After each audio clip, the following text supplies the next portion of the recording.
Okay, Chair, we're streaming now. You can carry on. Thank you much indeed. Well, welcome everyone. We have 101 participants at the moment. A very warm welcome to everybody so far. Can you please confirm the apologies for non-attendance, please, Paul? Yes, Chair. I've received apologies from Councillors Alan Botwood, Robin Brown, Tim Hadland, Mary Markham, Brian Oldham, Brian Sargent, Graham Walker, David Smith and Luke Greystone. Thank you. Are there any other apologies from members? Please use your electronic hand tonight if you can, please. No other apologies, thank you. No, okay. Minutes of the meeting held. There is. I've got apologies from Councillor Hack. Sorry, I can't find my blue hand. Okay.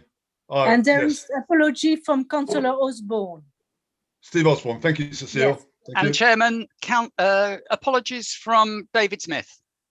Oh, David, thank you, Johnny. Thank you much indeed for that. Mr. Chairman, yes. May I just clarify? I think it may be helpful for members to know that Zoom's recently changed a little bit, and so so their blue hands are now under reactions. Members will need to click on reactions and then raise hand. That is a fairly recent change. Thank you for that, Adam. So members noted that. It's very important because unless you raise your hand, you won't get called to speak tonight. So it's just important. Thanks for that, Adam. Chairman, please. Yes. Councillor Graham Walker, I am here. Hello, tonight. Graham. Thank you. I'm just. Thank you much indeed. Thank you. Thank you. Okay. We're now going to agree the minutes as a true and accurate record. I'll ask the Democratic Services Manager to take the vote on the minutes. This is the meeting that held on the 15th of September 2020. Over to you, sir. Paul.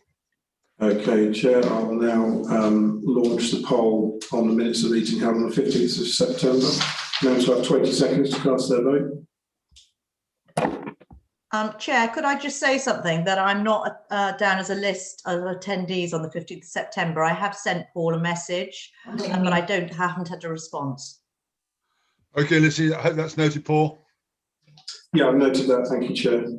Thank you. Yeah, I think Councillor Dabbs wishes to speak. Yes, thank you. Thank you. Yes, thank you for noticing that. Councillor Dabbs. Yes, it's just some small points. I think we need to take the vote again, actually. But I noticed there were some small mistakes in the minutes, that there were some titles that were wrong. I think it's really only cosmetic, but we should get these titles correct and everything corrected. So I'm happy to vote for the minutes as long as somebody will take them away and make sure that those titles are correct. Thank you, Councillor Dabbs. Have you notified the officer before the meeting of these errors as you see them? Did I? No, I don't think I did, actually. Okay. Yeah, Councillor Dabbs can let us know. I'm happy to take that after the meeting. Yeah, I did make the officers aware of something else, but we do have so many pieces of paper in front of us. It can sometimes be difficult. I will note that point for the future. Thank you, Chair. Thank you, Councillor Dabbs. Okay, well, the vote's very clearly in favour of the minutes. Is that right, Paul? Correct, Chair. 99% in favour, 1% abstained. So the minutes are agreed. We now move on to item 3, declarations of interest from members and officers. You can either notify them now or at the time during the agenda if you see fit to do so.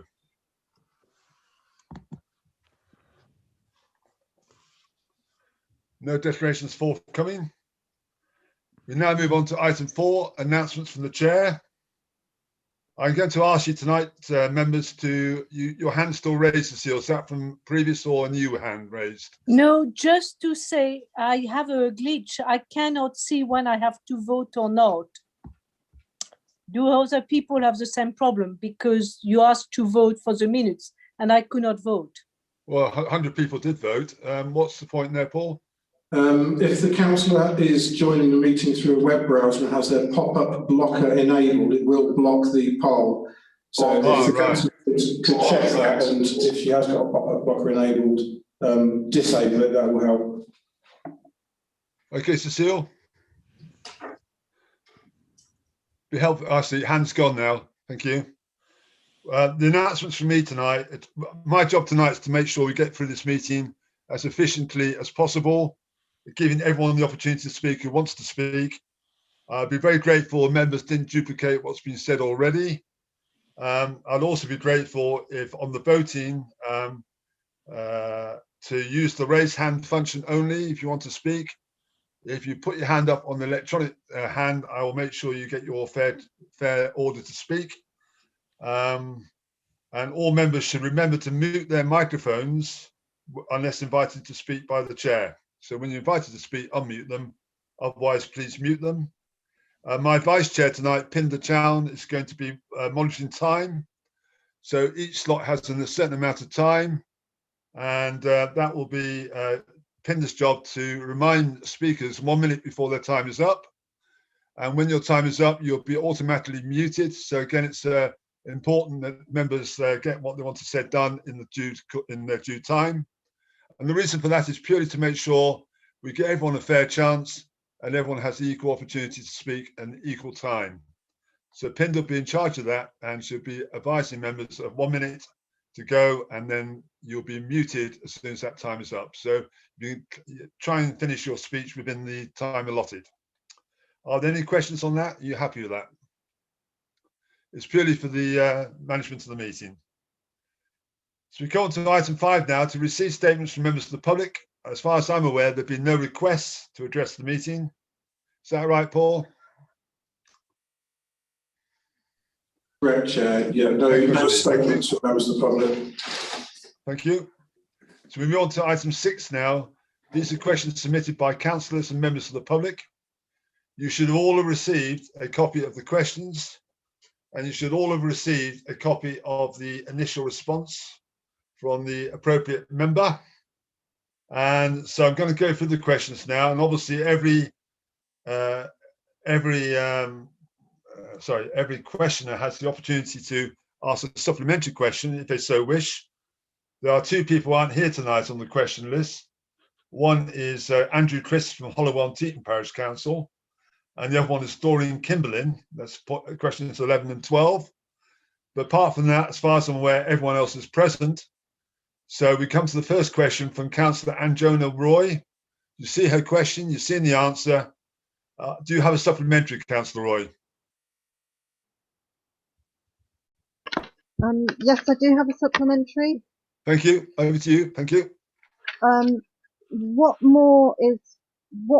other consideration is being made to ensure that there is a greater uptake of healthy start vouchers? Thank you. Councillor Matt Golby. Okay, thank you, Chairman. I think the answer that Councillor Roy had was pretty good in terms of giving a detail. There was also a link on there that showed how the sort of voucher system worked.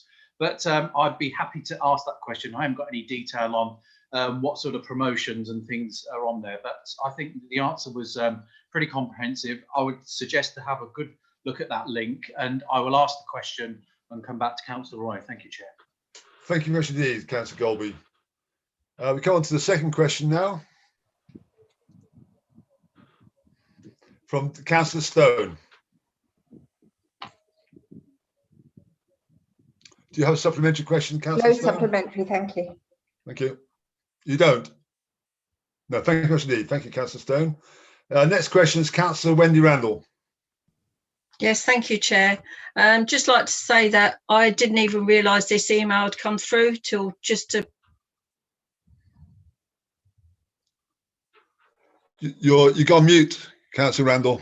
Oh, sorry. Yeah, I didn't receive this. This email didn't come through till about 3:15 today, and I hadn't been back on my emails after about 3:30.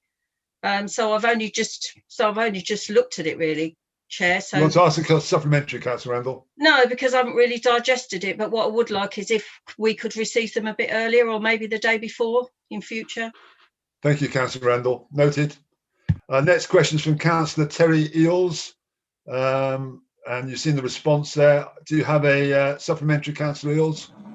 Happy with the answer as written, Chair. Thank you very much indeed. Very efficient. Thank you. Fifth question comes from Councillor Ashraf. Do you have a supplementary, Councillor Ashraf, for seeing the response? I'm happy with the response, Chair. Thank you. Very kind. Thank you very much indeed. Next question 6 comes from Councillor Emma Roberts.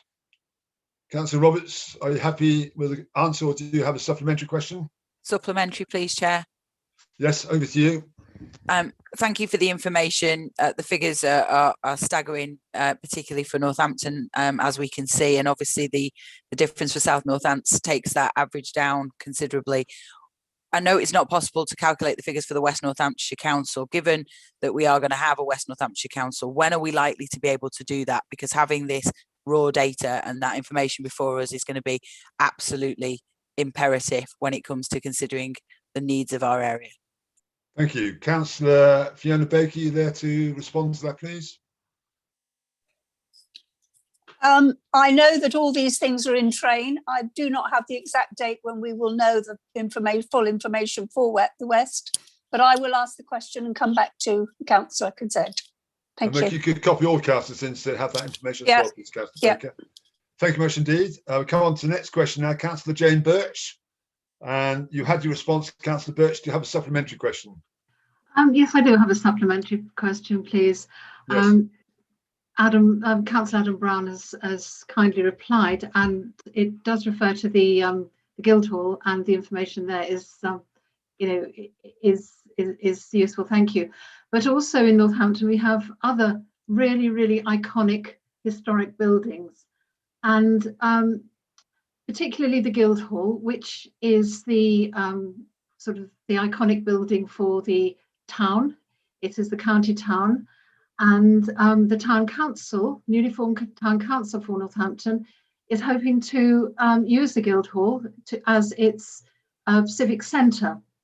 Now, I'm making a plea tonight for the people of Northampton to have that building, as its civic centre, to use it for its community, and to start thinking about where this belongs in the town.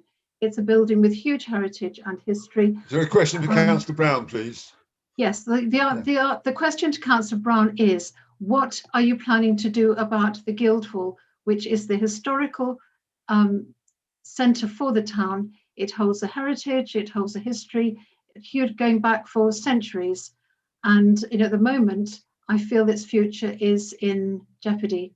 Thank you, Mr. Councillor Birch. Councillor Brown, can you respond to that, please? As a point of order, Mr. Chairman, obviously, yes. Councillor Birch's original question was on County Hall, which I've answered. This is a special line of inquiry. I'm more than happy to take this up with her at another time, but for obvious reasons, I've all the information about County Hall. Yes. But she hasn't asked about the Guildhall before tonight. But if she wishes to write to me, I'll happily reply with all of the information that she requires. Very kind. Thank you much indeed. The next question is from Councillor Winston Strachan, which has been responded to by Councillor Larratt. Do you have a supplementary, Councillor Strachan? Sorry, Chairman.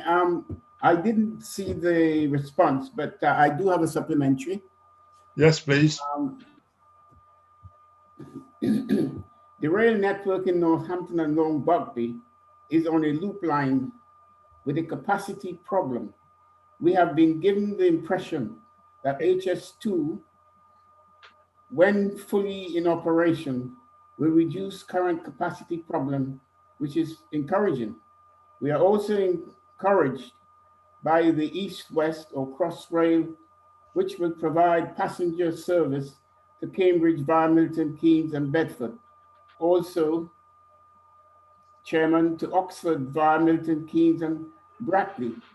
We have seen reports of changes to the landscape in the southwest of Thorpe, Mandeville, and Southgrave to accommodate HS2. Also, rail installation between Oxford and Brackley for the east-west rail.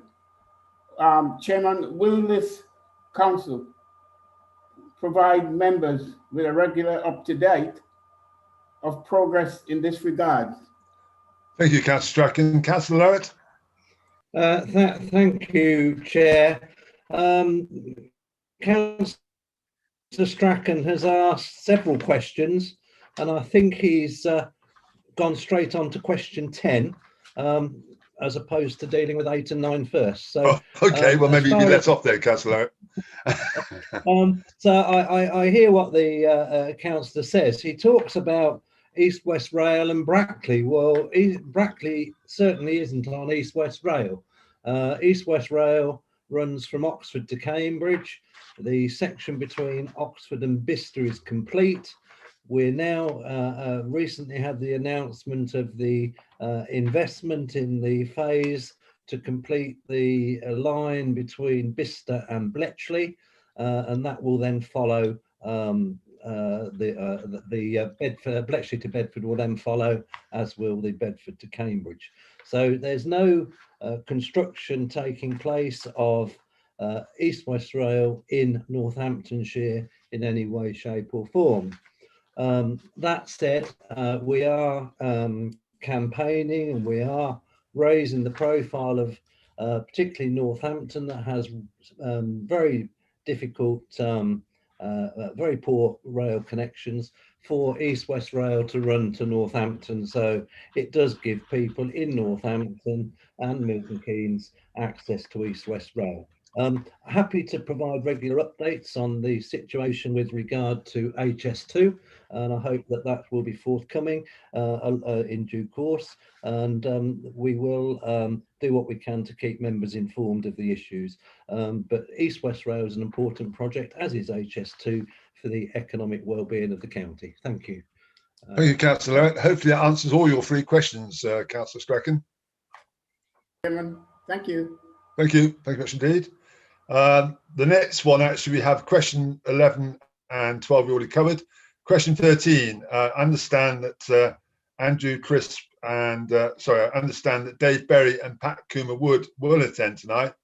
Does one of them want to have a follow-up question to the answer provided by Councillor Golby?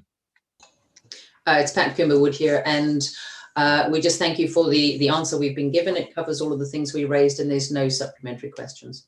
That's very kind. Thank you much indeed. We now move on to question 14. Councillor Jonathan Harris, you've had a response from Councillor Phil Larratt. Do you have a supplementary question to your question 14? No question, thank you. I would want to make an observation, but I think I'll save it for the discussion when we talk about the Constitution. Thank you. Thank you much indeed. Question 15, Councillor Harris, you had a response from Councillor Larratt. Are you happy again to move? Do you have a supplementary for that one? No, thank you. And again, so that one's covered. And the last question you provided, again, you had a response from Councillor Larratt. Do you have a supplementary for that question? No, thank you, Chair. Thank you much indeed. So they're all covered. So thank you much indeed, everyone, for that. I noticed this, Councillor Wesley, you had your hand up. Is this relating to this item on the agenda, or is that a mistake? No, I was just going to ask a question, Chair. If anyone's watching this on YouTube, it's a little bit confusing, isn't it? Because people are asking supplementary questions on questions they know nothing about. I know there's time issues, but it makes a bit of a nonsense of making this available to the public. Really, I think we should just have some sort of presentation on the screen at the time of the questions. I do think that people could read, otherwise no one knows what's going on. Thank you, Mark. I'm sure that's been noted by the Democratic Services. Okay, so thank you much indeed, everyone, for that. We will upload the document to the website so members of the public can see the questions and answers. Thank you. Does that satisfy you, Councillor Wesley? Right, we move now on to item 7, to receive the record decisions of the Shadow Executive Committee and the minutes of other committees. I propose that the Shadow Authority receives the minutes as set out in the agenda. I remind members that any question about the accuracy of any matter before the Shadow Council from the Shadow Executive or a committee must be considered and determined by the Shadow Executive Committee or that committee at its next meeting. It's not a matter for this Shadow Council. So on that basis, are there any objections to receiving the minutes? Please show hands if there are. No hands are showing.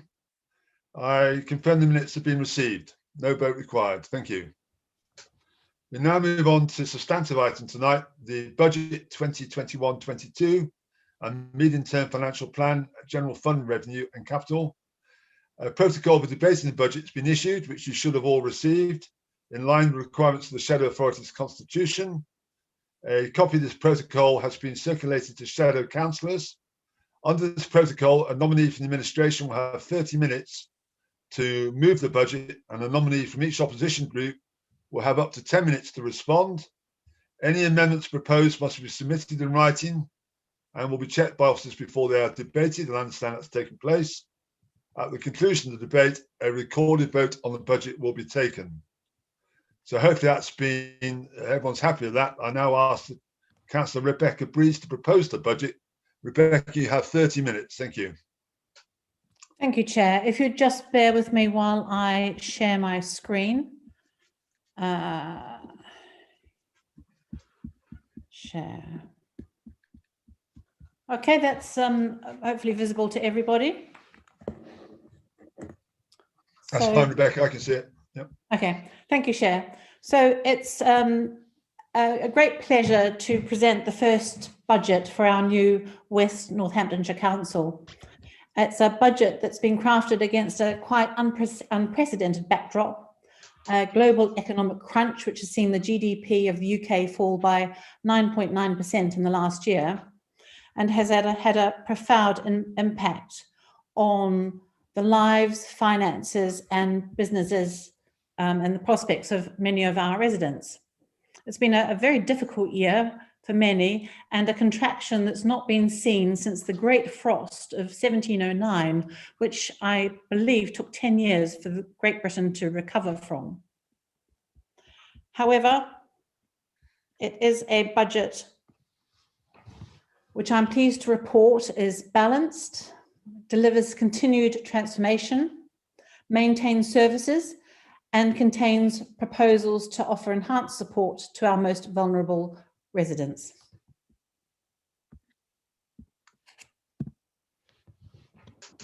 This budget has been developed with input from members from the Conservative and opposition groups who have participated and observed in the workings of the Task and Finish groups. And of course, the budget has been through the Shadow Overview and Scrutiny Committee. The amount of work involved in preparing this first budget for what will be the fourth largest unitary in England has been monumental. The entire budget of NCC has been disaggregated and reallocated, and you can see on the screen the principles that were used by the Disaggregation Task and Finish group to allocate resources, residence, location, the length of road for place. A very, very difficult job, but completed, and I thank Lizzie Bowen actually for her leadership of that group. The budgets of the borough, Daventry and Southamptonshire have been aggregated together with the reaggregation of the County Council. There are, I believe, around 1,000 individual service lines in our budget. And of course, during this activity, LGSS has been repatriated or reintegrated into the organisation, and a Children's Trust has been set up. Meanwhile, all the work that is required to ensure day one readiness of a new council on the 1st of April has had to proceed. When the effects of COVID first began to be felt, many staff from all 4 authorities were diverted from their core jobs to concentrate on the emergency response. And it could have been that we would only have the most basic, safe and legal council services to offer our residents on day one. But it's remarkable that by the 4 authorities pulling together, we are now able to offer a budget that reflects the transformation and savings that have already begun, is able to fund further transformation, maintains existing capital schemes, proposes council tax rises in line with government thresholds, and will create a West Northamptonshire we will all be proud of. So on the 1st of April, we'll be a council with a budget of 325 million, staff of 2,295, and following the elections in May, there'll be 93 members serving a population of 432,000. Our mission will be to provide our residents with the best services we can, whether they come to us out of necessity and rely on us to support them at the most vulnerable, or provide the services that make civilised life run smoothly while supporting businesses and education. So, Chair, this budget report includes the revenue budget, the medium-term financial plan, capital programme, the flexible use of capital receipts, dedicated schools grant, and the public health grant, and I'll be making proposals at the end. Thank you much indeed. No, I haven't finished yet. Okay, well, I was just We've got a long way to go. Sorry, I know, I Chair. was going to say, yeah, very impressed with your timing.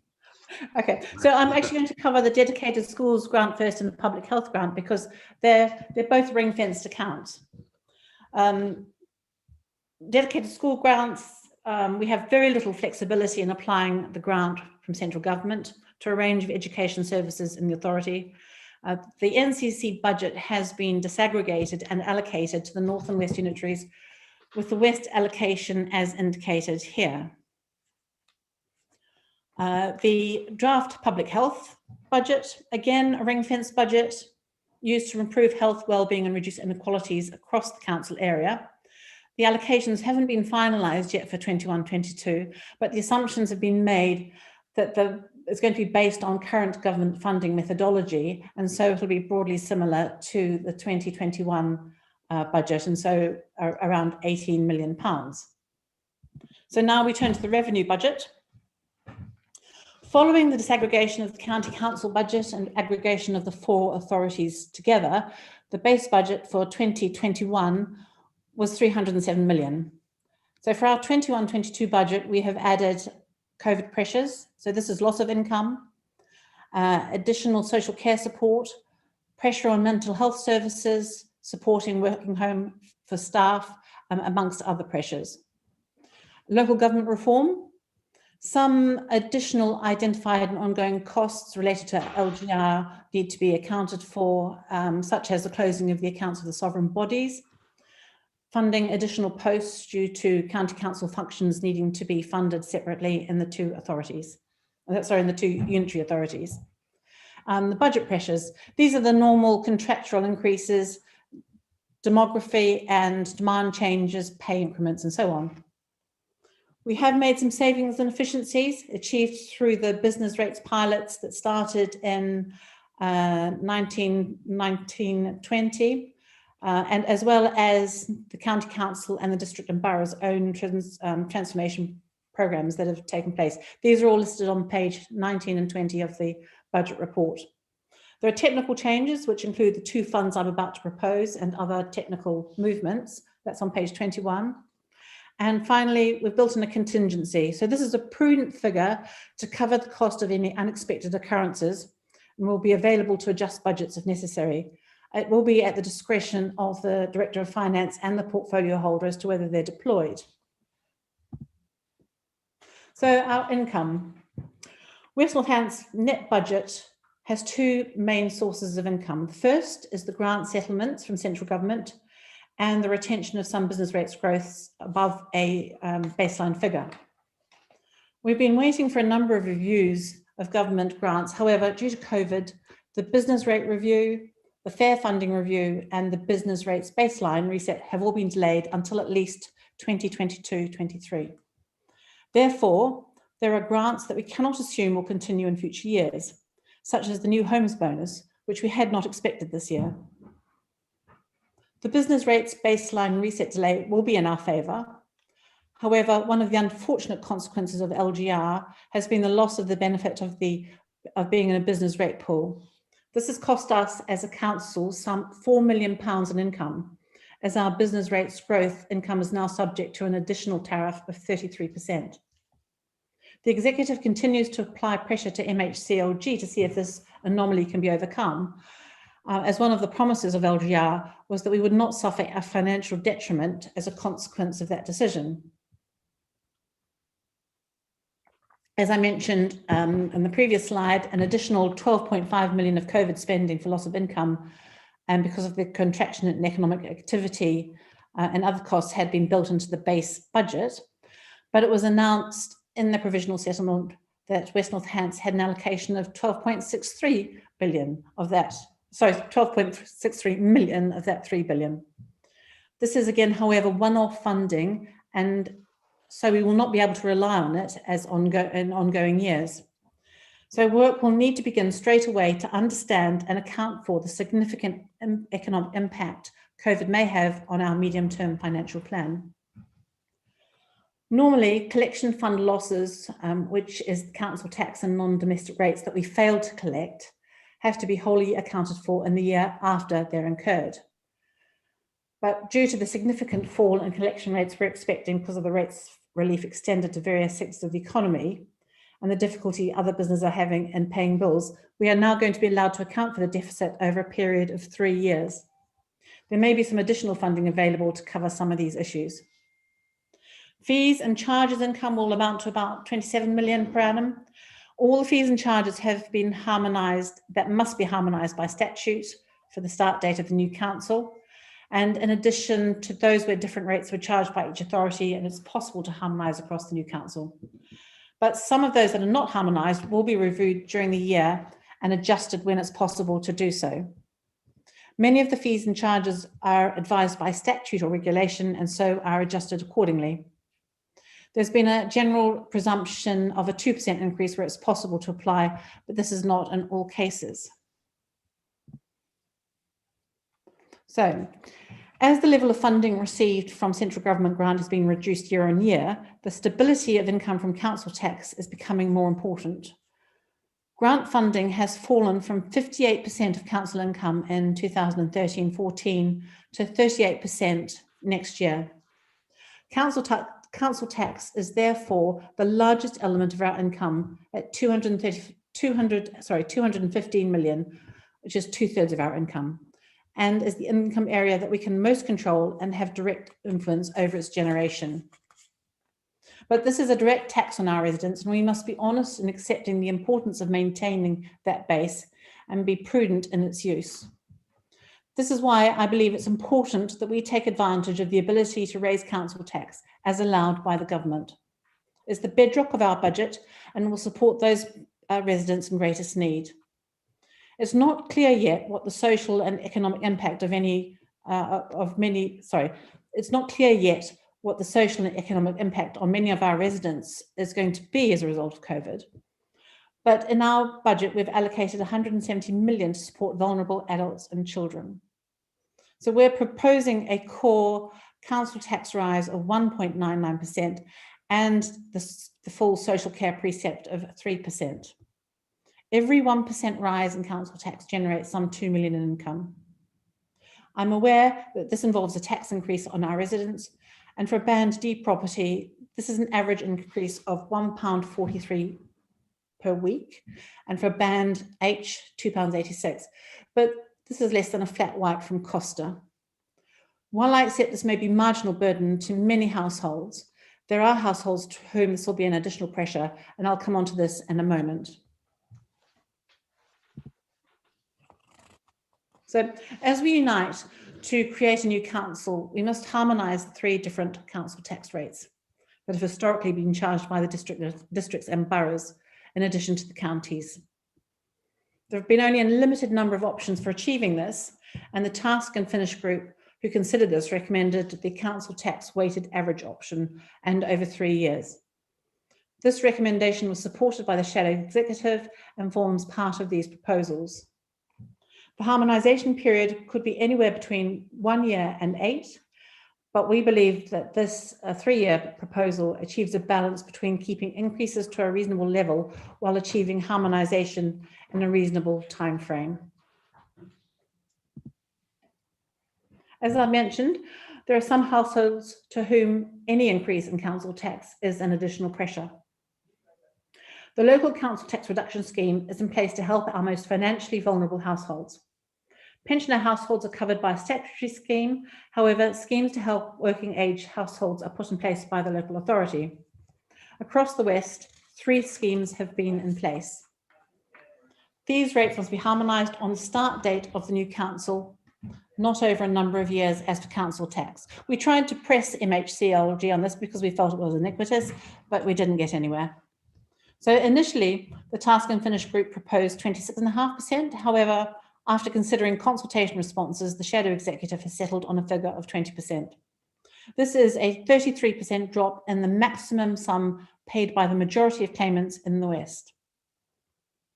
So increasing the support available to low-income households is, of course, a cost to the council as it reduces our income. However, our hope is that as their circumstances improve, our residents will move off the scheme. But in recognition that there will be those who are still very adversely affected by the changes in the local council tax reduction scheme, I'm pleased that I've been able to propose a discretionary housing tax hardship fund, which will be available for the next year and funded to the tune of £425,000 from general fund balances. So although our council taxpayers will see a very small increase in their annual bill, we will be able to offer some significant help to our most vulnerable residents. Another area of support that we must take very seriously is our role as corporate parents. There are 1,100 children across the West who are now looked after by the Children's Trust. Every year, around 75 children attain the age of 18 and leave the care system. However, as corporate parents, we retain responsibility for these young adults up to the age of 25. And I'd challenge any parent here to say that the children are off their hands at 18. That simply is not the case. So I would like to propose a Care Leavers Council tax support package that will be accessible by any West Northamptonshire looked after child when they embark on their independent lives. This will ensure that after other reliefs and discounts are in place, they will not be liable for any council tax payments should their circumstances mean that this will cause them financial difficulty. I'd like to thank the Police and Crime Commissioner for agreeing to a £10,000 contribution to the scheme. And for the 21-22 financial year, the cost of the scheme will be met from general fund balances, but in subsequent years, the cost will be put in the base budget. So this is, I hope, the first in a number of new measures we as corporate parents can make over the coming years to support our youngsters in becoming independent and thriving adults. So one of the basic tenets in the preparation of a budget is that the spending in the budget of one of the basic tenets is that spending that is in the budget of one of the sovereign authorities has been carried forward into the budget of the new council. The other basic tenet is that we're not proposing any reduction, any services in the year 21-22. There'll be no reduction in any service, and budget pressures have been reflected. The biggest area of spending in West Northants will be adults, communities and wellbeing. Of course, we are spending on adult services. These are our vulnerable adults who rely on adult social services for their care and wellbeing. But COVID has put an unprecedented pressure on adult services, and the consequences for those who have been most affected by severe illness and long COVID is a great unknown. So thanks to the extraordinary work of the COVID recovery trials based in Oxford, effective therapies have been identified and have become part of the treatment plan of patients with the welcome reduction in mortality. But it seems that there could be a very long recovery time for some who need significant ongoing support from adult services. So, and this is in addition to the work as usual programme. However, as part of the transformation work that started before the pandemic and new ways of working, significant savings have been included in the budget, some 13.4 million in 21-22. Part of this transformation work has been funded through the business rate pilot programme that we had access to in 2019 and 20 and in the last year, and will continue in future years. The benefits of continuing transformation will be realised by funding of the transformation team estimated to be £2.9 million in 21-22 from earmarked reserves and a fund of £500,000 for invest to save measures.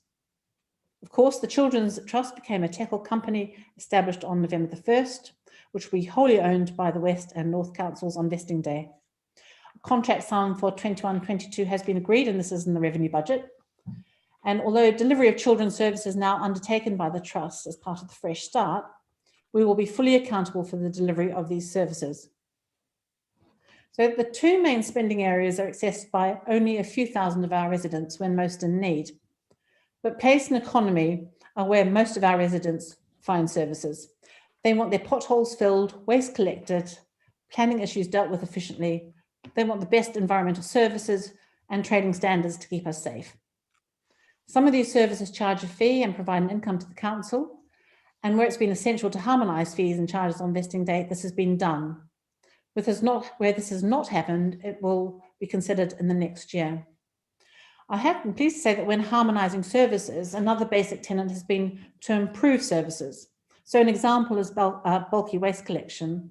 a paid for service, but one where the range of collectible items has been increased to reflect the range across the 3 existing councils rather than removing items. So I move now to reserves. Over the last 3 years, the financial position of the county has been completely transformed. This is thanks to a new cabinet in 2018 who was able to grasp the enormity of the task at hand, and a new officer team who were able to translate the ambition of the cabinet to action. In 2018, NCC had a negative balance of 32 million. In 3 years of concerted effort by all, this has been turned around to the tune of £127 million.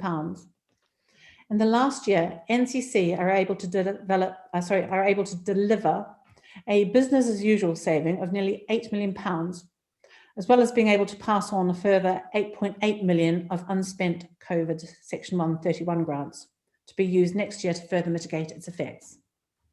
To be able to start our new council with reserves passed on by NCC of some 45 million is an outstanding effort. And while delivering the services in the directorate areas, coping with the immense pressures that the last year has put on all, I congratulate the staff.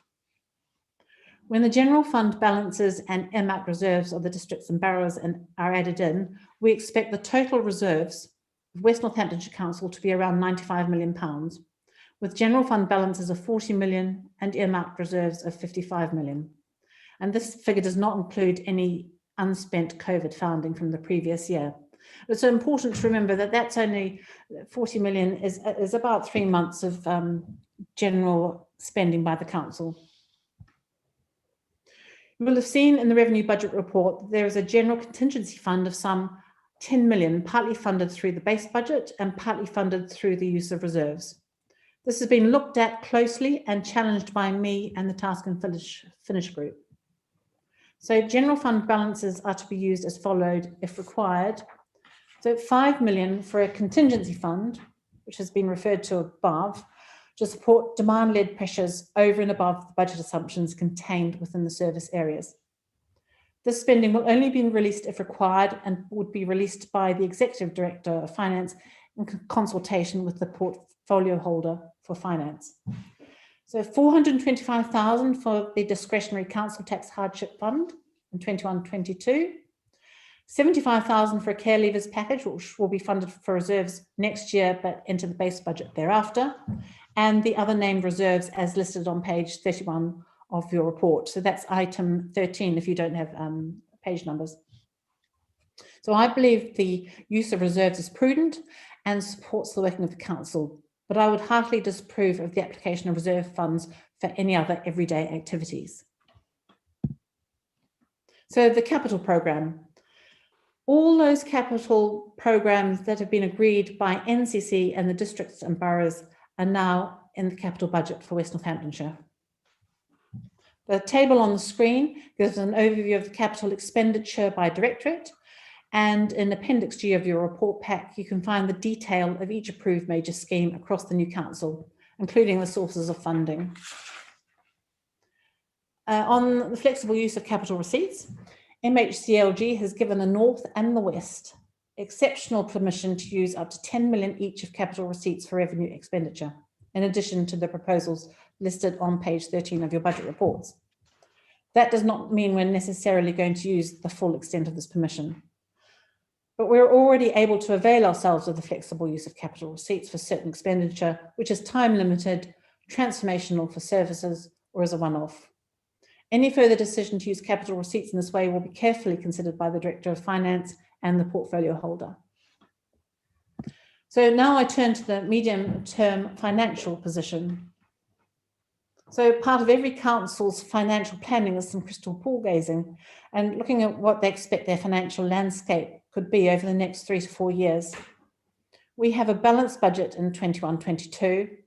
But as I've already said, there are some one-off funding grants that we cannot rely on in coming years.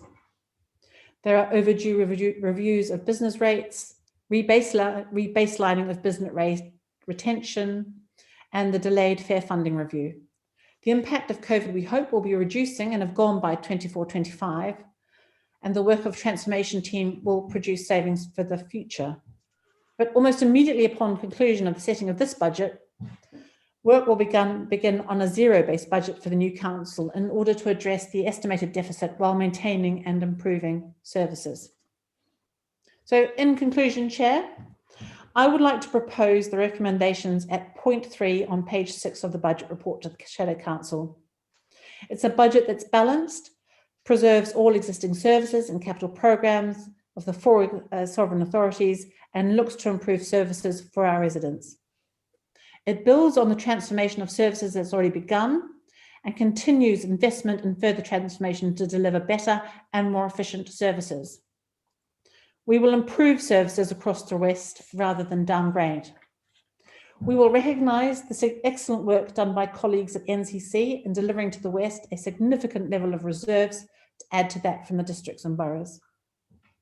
We're proposing an increase in council tax of £1.43 per week for a Band D property. So that's 95p for a Band A, £2.86 for a Band H. We're proposing harmonising existing council tax rates over 3 years. We have listened to consultation responses from the public and members and reduced the maximum payable under the local council tax reduction scheme from 26.5% to 26%, directly benefiting 70% of claimants by up to about £3 per week. We will set up a discretionary council tax hardship fund to support our residents who are negatively affected by changes in the local council tax reduction scheme over the next year. We've recognised our role as corporate parents, and our ambition is to support our young care leavers as they embark on their adult lives with a care leaver support package. We're going to heed the lessons of the past, and we're going to do the basics well. And we're going to be a council that enables our residents to live well, work well, and thrive in West Northamptonshire. Thank you, Chair. Thank you very much indeed, Councillor Breeze, for that very succinct presentation. Before I move to your seconder, I've had a query come through from Councillor Guildford regarding a potential declaration of interest. Councillor Guildford, can you just explain your position, please?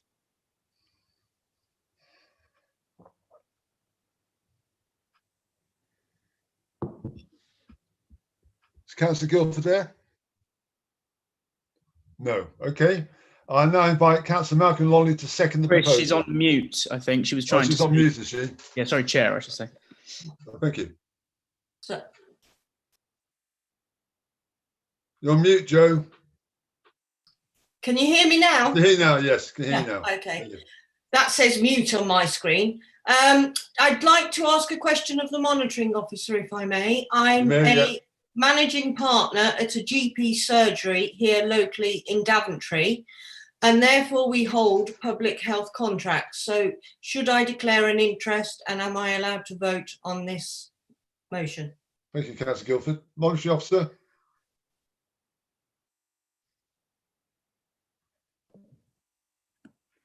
Is insufficient information, unfortunately, on the basis of that alone to say what the nature of the interest is, and it's a matter for members, of course, to determine whether or not they have a conflict of interest. The general rule, of course, is that if there is a direct pecuniary interest in relation to the matter concerned, then you would have an interest and would need to declare and remove yourself from the room. But right, I would rather declare an interest and remove myself from the room then. Thank you, Councillor Guildford. Thank you. Thank you. We'll get someone to come back to you when the budget debate's over. Thank you. Okay. Can we now move on to the seconder of the budget proposal, Councillor Malcolm Longley?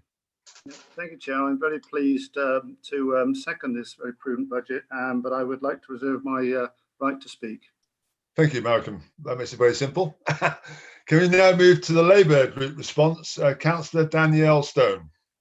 Lovely, thank you very much. And thank you very much for that report, Rebecca. That was one of the best descriptions of a budget that I've ever heard. And I appreciate the movement that there has been in since the draft budget was first issued and after the consultation.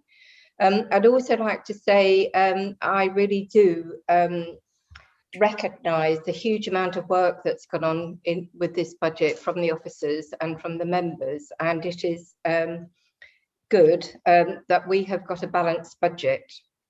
And I know that's been a really tough tough ask. So thank you for that.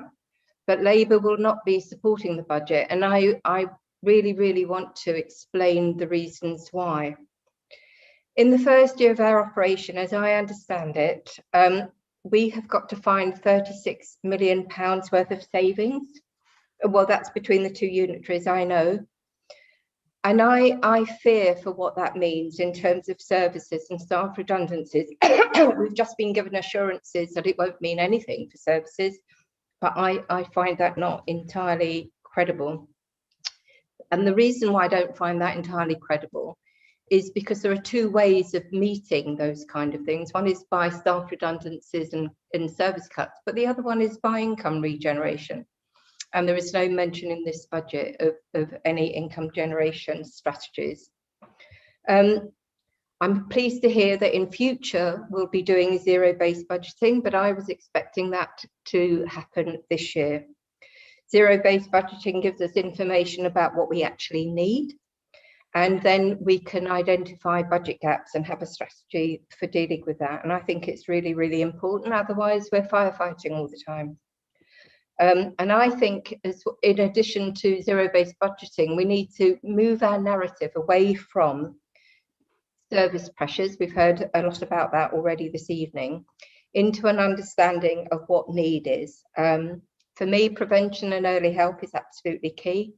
And I can't see anything in the budget that addresses those two really, really important things.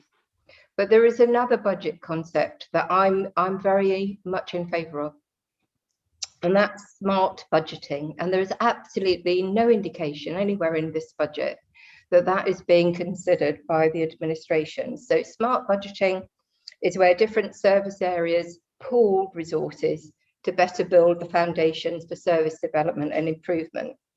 And an example of that would be, for example, if we're looking for poverty reduction and people maximising their incomes, then we would have an anti-poverty strategy, and all service elements would apply that strategy to the work that they do, and in that way pool their thinking, their creativity and their resources. I can't see anything to do with that, but for me that would be truly that is what I would mean by transformation, and I regret we don't see that. Overall, the council tax is set to go up by more than 4.9, isn't it, if you add in all the other tax precepts? So it'll be well over 5%. The problem with that is that that is about maintaining the status quo. That's not a very healthy or a good place to be, is it? If people are paying that amount extra money, particularly in these very, very difficult and hard times, we would expect to see something more for our money, not to be standing still and in the same place. And you will be aware that nationally, Labour is calling for a moratorium on council tax and more support for families. And Labour in West Northants would absolutely fully support that. We need to take people's ability to pay more seriously. So the other aspect of this budget that I'm going to query is the rate of collection for council tax, but also the rate of collection for business rates. I think we've got big question marks over that because of the economic times that we're in. Councillor Breeze mentioned the 9.9 reduction in GDP. You know, these are serious times. People incomes are going down. Some of the assumptions being made with the council tax I find really discriminatory. Proposal 4 discriminates against families with more than 2 children. I find that totally abhorrent. I find as well that the position we have with students who are exempt from council tax is what we should be applying to our care leavers. So I'm really pleased that there's been money found to ameliorate the situation care leavers are in regarding their council tax. But you know, if you're applying a means test to that, means testing costs money. It's much better to have a disapplication for care leavers in the same way that we've got for students. I want to talk a little bit about young people and children. Young people and children have had the most terrible year, and all the pundits talk about how this is going to have a long-term lasting impact both in terms of their social education, their academic education, their mental health, their physical health. It's going to have a huge impact. We need to have stuff in the budget, it seems to me, that's a recognition of all of that. So looking at the budget through the lens of what our children need, we're proposing an amendment to the budget that gives us £414,725 topped up to bring it from reserves, to bring it up to 500,000 to spend on a play project across West Northants for children aged 3 to 10. I think this is still not anywhere near enough to meet their needs, but it is a contribution and will go some way to ameliorating some of the difficulties our children are facing. The situation around reserves remains uncertain, as the boroughs and districts have had to use reserves to balance their final budget. So I don't really understand the reserve position that has been talked about this evening. The other issue for me is I was really expecting to go along with the budget a recovery plan. So I'm going to ask, where is it? After all we've gone through 10 years of austerity, we're going through Brexit, we've had local government reorganisation, we've had COVID-19. Many of our households are absolutely on their knees. You come to my division, I will show you poverty. So where is the plan to help our local economies recover? Where are the green jobs that we need? What help is going to be given to SMEs? Where is it? We need to help reinvigorate the voluntary sector. They've also suffered really, really badly. And finally, I want to commend the notion to you of a participatory budget. So rather than just consultation, asking our citizens to participate in the construction of a budget, this method reaches out to the community and invites them to consider all the issues around finance and then make proposals that helps prioritise spend and meet their needs. When I think of transformation, again, that is something that I really think about. So coming to my amendment, which is going to be seconded by Councillor Birch, you will notice that we think that a councillor allowance of a basic allowance of 13,750 is absolutely not in perspective. You know, it's far too much in this day and age when households are suffering. So we are proposing a basic allowance of £10,000, and then all the other reductions and special allowances flow from that. Thank you very much. So it's on the screen now. That's very kind, Councillor Stone. Thank you much indeed for that. You've got a second then, Councillor Jane Birch. Yes. Councillor Birch, you have 3 minutes to second it. Thank you, Chair. I'm very happy to second this and reserve my right to reply. Thank you much indeed. I now invite speakers to comment on the Labour Group amendment, please. Can you please show your hands? Anyone wants to comment on it? Councillor Lofts. Thank you, Chair. As you know, the Liberal Democrats will be proposing a slightly more fundamental change to the budget later on, but I would like to just comment on the Labour proposal. Yes. Now, having been in local government for some years, I normally take the view that the independent remuneration panel is just that. It is independent, and it is asked by council to carry out research and recommend what it feels are the right level of allowances. However, I do think that it is beholden on this council as it moves forward to recognise, as Councillor Stone has said, the severe financial hardship that our residents are under at the moment. Now, Councillor Breeze referred to it herself, and I just think that it really shows firm leadership and sets a good example if members' allowances are set at a lower level. And I do think that the proposal coming forward from the Labour group is one that residents would appreciate. And I do think, therefore, that we all ought to support this amendment and reduce the overall cost of running the new council. So I will be supporting this amendment. Thank you, Chair. Thank you, Councillor Lofts. Councillor Ritchie. Yeah, thank you, Chair. My apologies if my face disappears from time to time. One of the downsides of meeting by Zoom is a dodgy internet connection that sometimes on audio alone. So it's not that I'm buying out of the meeting. I'm just trying to maintain my presence at it. But I would like to, of course, support the amendment that has been put by Councillor Stone.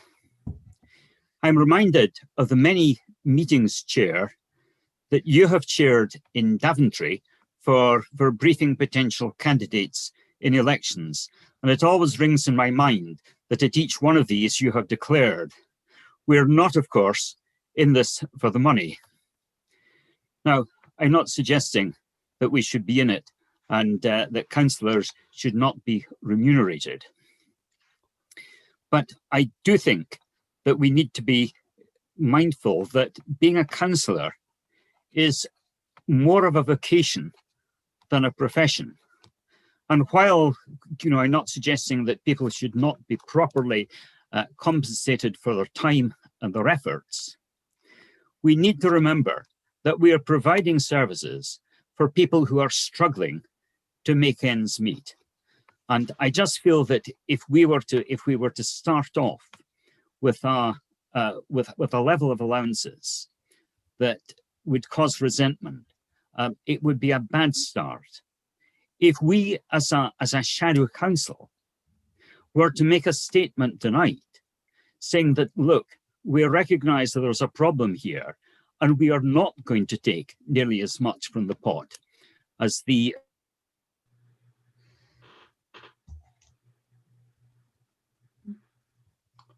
disappeared. Councillor Richards disappeared. I'm just going to say we have 3 minutes on this item per speaker. So I'll move on to Sally Beersworth. You never know, Councillor Ritchie may reappear again. For the opposition. You cut out there, Councillor Ritchie. You have 3 minutes, by the way, maximum, and you're nearly up to your 3 minutes.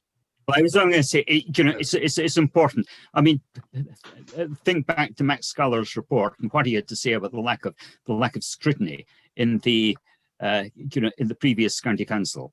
I just feel that being the case, if you are going to have proper, effective democracy, you need to have effective opposition, and therefore we should recognise that in the allocation of special responsibility allowances.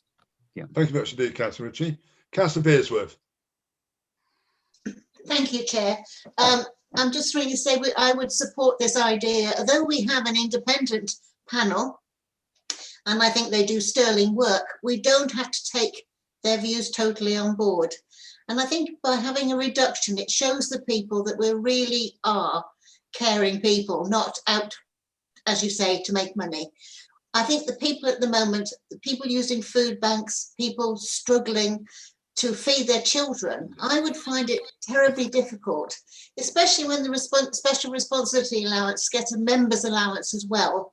So it's on top of that. So it's an awful lot of money for people with special responsibilities. And, I know I don't get a special responsibility allowance as a backbencher, but I wouldn't want one anyway, because I think it's more important that we demonstrate to the public that we understand the difficulties they're going through, and we're not going to award ourselves such a high members allowance. Thank you, Chair. Thank you, Councillor Beersworth. Councillor Zoe Smith. Thank you, Chair. Not much to add, just a quick reflection, I think, because it's useful to tune into these things. It occurs to me that the proposed members' allowance is very close to the money that a lot of people are having to survive on as their entire wage for the month. I've got friends who rely on 0 hours contracts, and that is pretty much the wage that they can expect to get working flat out in a month. So to have that as an allowance is extremely uncomfortable. And I don't think it's just a symbolic thing. I think it would just be appalling to earn as much in this role as friends do to tide them through an entire sort of monthly wage. Thank you, Councillor Smith. Councillor Rubins. Yeah, I'm going to go ahead and be very controversial here and very much against the grain of what's been said.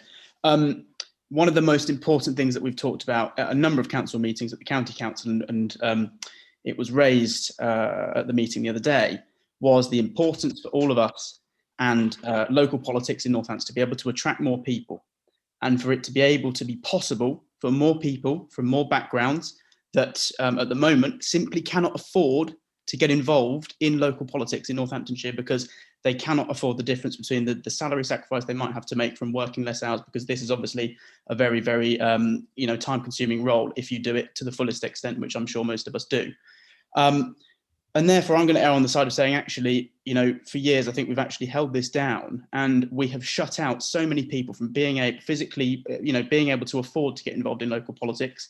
And therefore, look at this. This isn't about us, because no one on this meeting is necessarily going to be here after the elections on May the 6th. This is about everyone going forward and opening up this what has been perceived as an old boys club for so many years, actually to a lot more people. So I'm only going to comment there really on the basic allowances.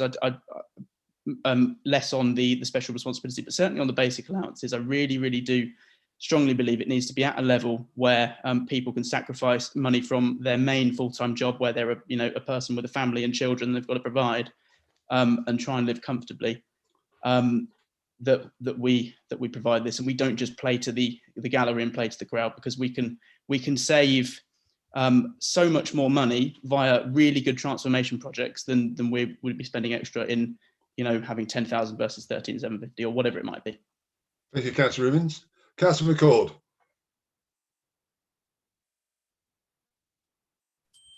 Thank you, Chair. I'm beginning to think we're getting a little bit out of order. A discussion at this point on general members' allowances is actually having the discussion of what we will have on item 12. This is currently the discussion on the Labour amendment. And it seems to me that the Labour amendment is about trying to find £500,000 roughly to fund a play project somewhere. And they have identified reducing the overall level of member allowances as the way in which they wish to do it. The detail on that should really be then reserved until item 12, when we can get into whether or not it should be this or that for this position or that position. However, I did listen with a wry smile listening to Councillor Randall saying it would be a good idea if these questions were circulated earlier. It would also then, in the spirit of that, be a good idea if amendments and things like this were circulated earlier. You're frozen, Councillor McCord.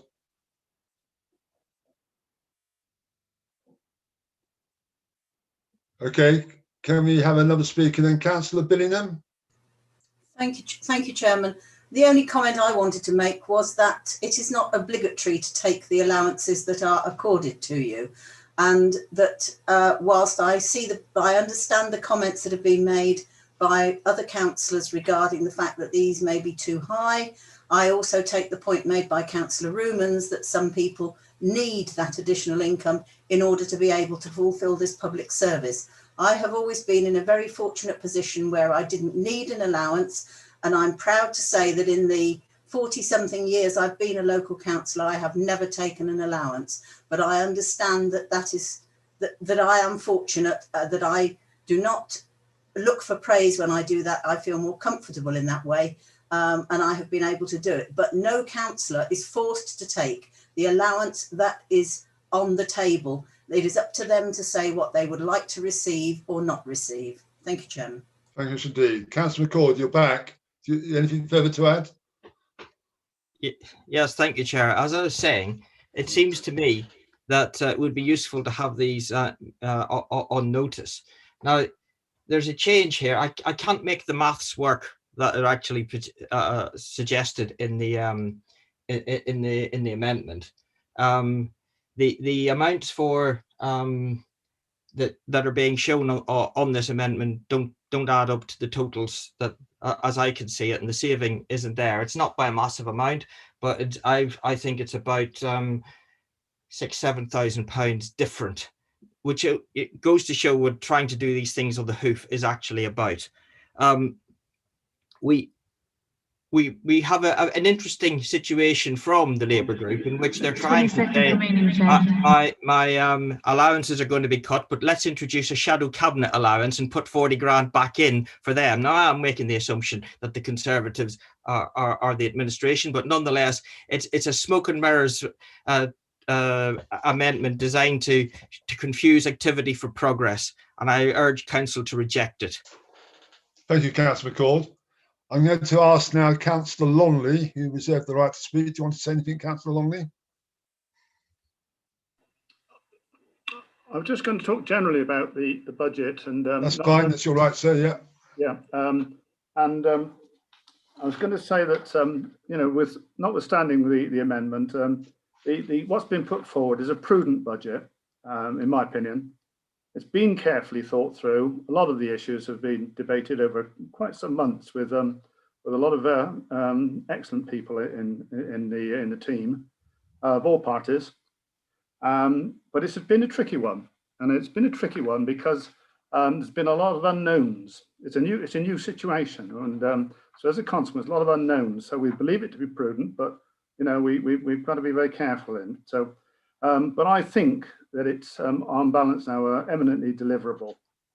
Now, for me to say that it's eminently deliverable, anybody that knows me over these last 3 years at the NCC Finance will know I really mean it.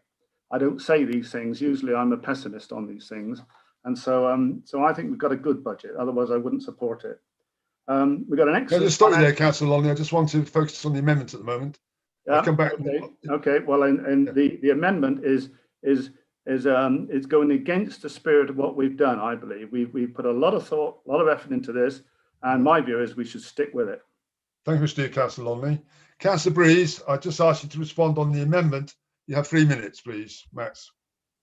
Yes, thank you, Chairman.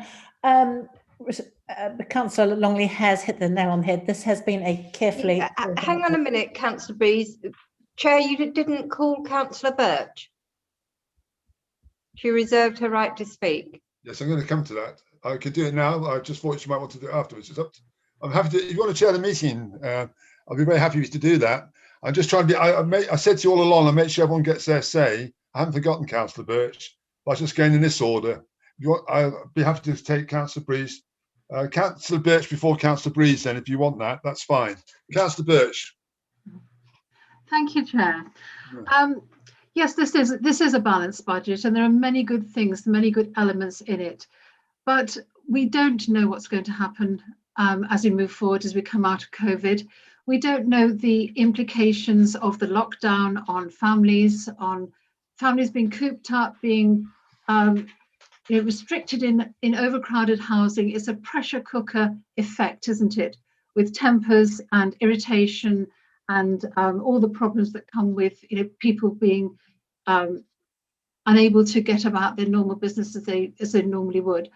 Children are affected hugely by this. Children who witness arguments, who witness domestic abuse, who witness alcohol and drug abuse, are really, really damaged by this sort of environment.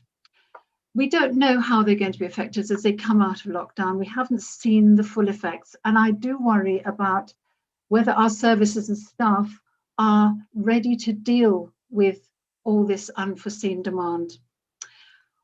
What about the children who've lost a year of learning, a year of education? They need to be with their friends. They need to socialize. They are incredibly lonely sometimes. They're not having that face-to-face contact with their friends. It's a lot of work online, a lot of socializing online, not always the best. And I feel that if we can provide something special for those children, we can provide sport, activity, cultural activities, art, music, drama, dance. If we can provide that to bring those children back into their normal their childhood, it's something that will pay dividends. Right, getting on to the amendment. In this new authority, we're going to have 1 minute. We're going to have 3 councillors per division. At the moment, we have 1 councillor per division. Now that's 3 councillors with 3 allowances. At the moment, we have one councillor with one allowance. That work is going to be divided into three. I'm a county councillor and a borough councillor, so I know the amount of work that is involved in both being a county and a borough councillor. And to divide, to have somebody to share that work with, to have two people to share that work with, makes a huge difference. So I think these council allowances could be reduced. We're going to have more people doing the same jobs. And if we can provide something for the children, something to take them away from the huge difficulties they've had over the past year, and offer them something to help them move forward, help them have healthy minds and bodies, I think we should do it. Thank you. Thank you, Councillor Burns. Councillor Breeze, back to you. Got 3 minutes to respond now to what's been said. Thank you. Yeah, thank you. Thank you, Chair. Just dealing with this amendment, one of the councillors, one of the speakers said, being a councillor is a vocation. Well, it is, and I can attest to the amount of time that I put into it, and it is a vocation. But I also work, and I would be loath to go back to Victorian times when only those who could afford to follow their vocation were able to get involved in local government. I think that would be completely wrong. I think we need to enable a diverse and varied reflection of society, and that may well mean recompensing people properly. Thank you to Councillor Stone for her contribution. She's right about the unknowns. It's going to be very difficult, and that's why this is a prudent budget, because we have got all these factors coming forth. We don't know the impact on business. I hope it's going to be more of a U-shaped recovery than an L-shaped. I don't think it's going to be a V-shaped recovery, but we do need to provide support from our community, and that's what we've done.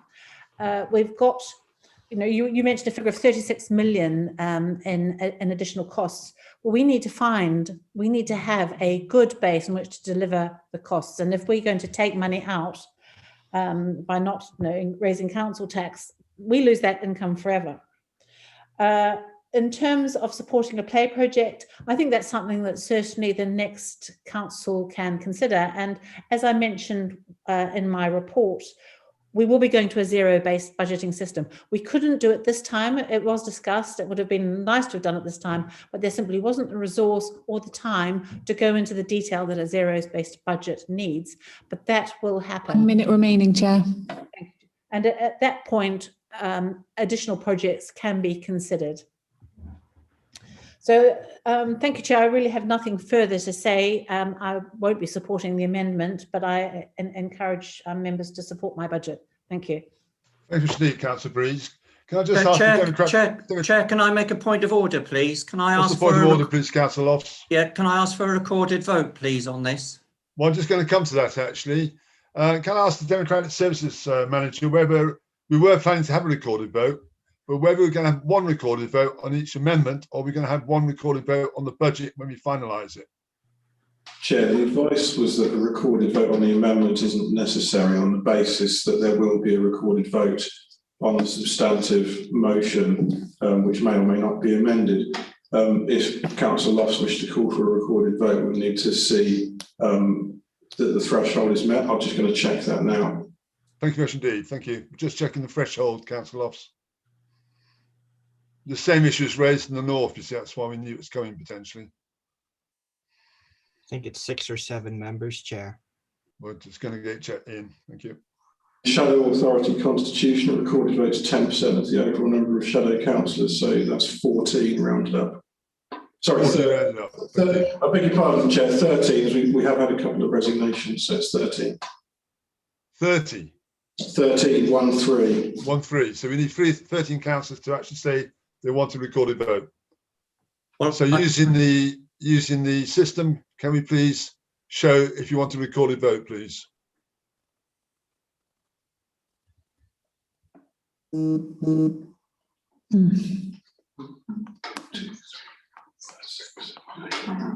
12, 13. Got 13. Yeah, I made we've got at least 14, Chair. 14, so we have a recorded vote then. Okay. Are you happy for me to carry on with that, Chair? Yes, please. Okay, councillors, I will now read out your names in order. If you could indicate whether you vote for, against or abstain on the amendment put forward by Councillor Stone on behalf of the Labour Group. Please unmute your microphone so you can be heard clearly when I call your name. Councillor Anne Addison. I'm against. Councillor Mark Allen. For. Councillor Johnny Amos.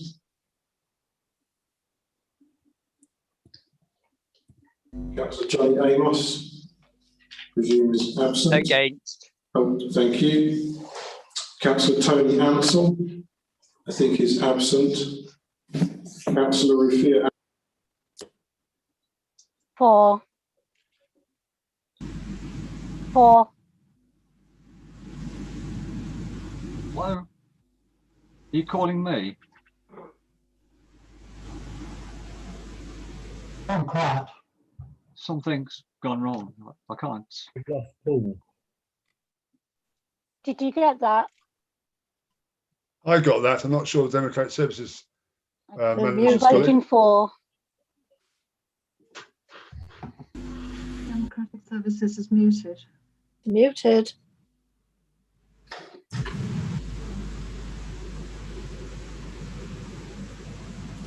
Wheels are coming off. Yeah, Councillor Atkinson, I can hear you now. Can you cast your vote, please? Yes. Against. Thank you. Councillor Richard Auger. Against, please. Thank you. Councillor Mohammed Azizur Rahman. Against. Thank you. Councillor Anthony Baggett Webb. Against. Thank you. Councillor Fiona Baker. Against. Thank you. Councillor Dermot Banbridge. Against. Thank you. Councillor Sandra Barnes. Thank you. Councillor Sally Beardsworth. For. Thank you. Councillor Phil Bignell. Against. Thank you. Councillor Carol Billingham.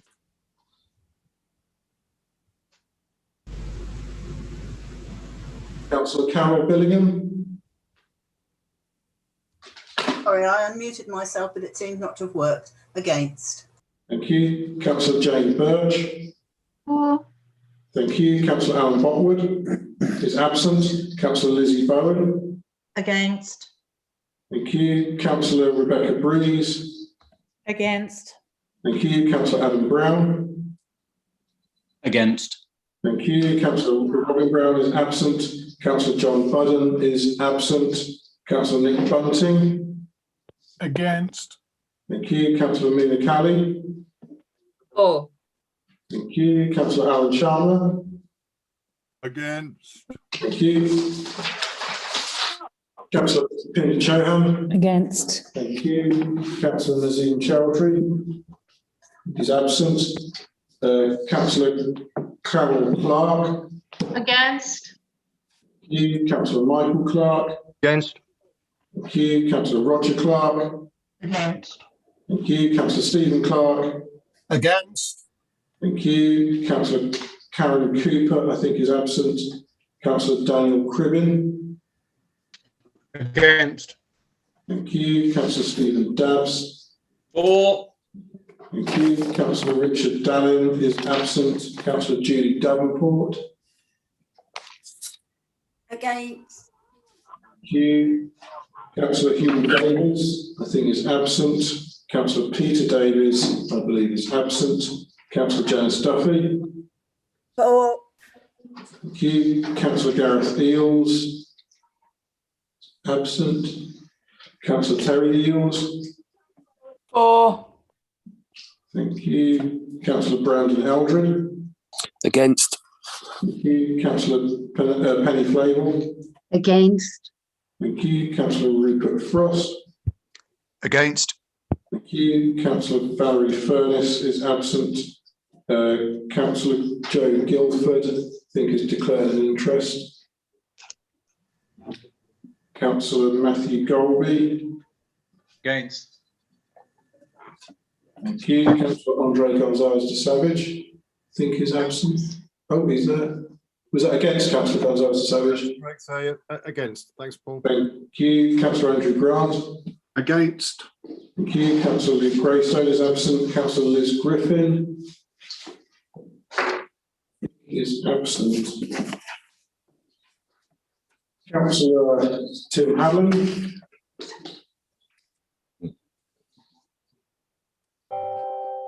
Absent. Okay.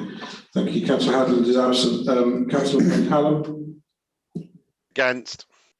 Thank you. Councillor Hack is absent. Councillor David Harris. Against. Thank you. Councillor Lauren Harrington Carter. I think she's absent. Councillor Jonathan Harris. For. Thank you. Councillor Rosie Herring.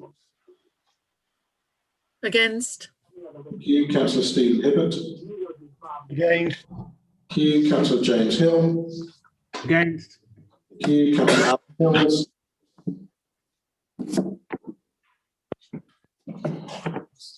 Councillor Alan Hills. Against. Thank you. Councillor Stephen Hollowell, I think, is absent. Councillor Gregor Hopkins, I believe, is absent. Councillor Amy Howard. Against. Thank you. Councillor Wayne Howard. Against.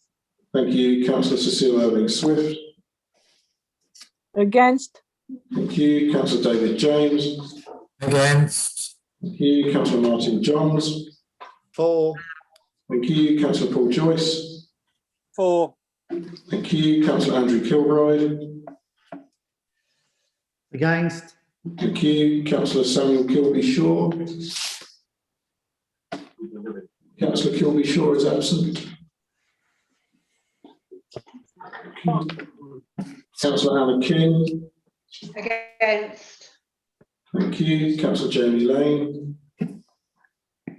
Against. Thank you. Councillor Phil Larratt. Against. Thank you. Councillor Stephen Legg. Against. Thank you. Councillor Chris Lofts. For. Thank you. Councillor Catherine Lomax. For. Thank you. Councillor Malcolm Longley. Against. Thank you. Councillor Dennis Loveland. Against. Thank you. Councillor Ian Ford. Against. Thank you. Councillor Arthur McCutcheon, I think, is absent. Councillor Chris Malpass. Councillor Malpass.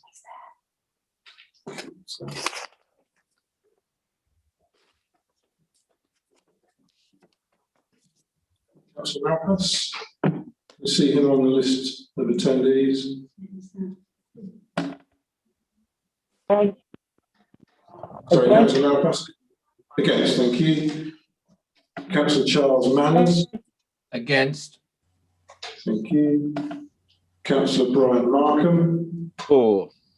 Thank you. Councillor Mary Markham is absent. Councillor Les Marriott. For. Thank you. Councillor Peter Matton. Against. Thank you. Councillor Richard Micklewright.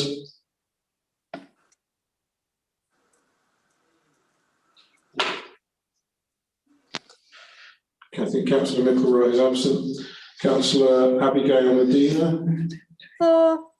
Thank you. Councillor Dennis Meredith. For. Thank you. Councillor Chris Miller. Against. Thank you. Councillor Colin Morgan. Against. Thank you. Councillor Ian Morris, I think is absent. Councillor Jonathan Nunn. Against. Thank you. Councillor Brian Oldham is absent. Councillor Kim Ord is Councillor Alice Kim Ord is absent, and Councillor Steve Osborne is absent. Councillor Nilesh Ramesh Parak is absent. Thank you. Councillor Kevin Parker. Against. Thank you. Councillor Suresh Patel. Against. Thank you. Councillor Sarah Pack is absent. Councillor Jason Pritchard.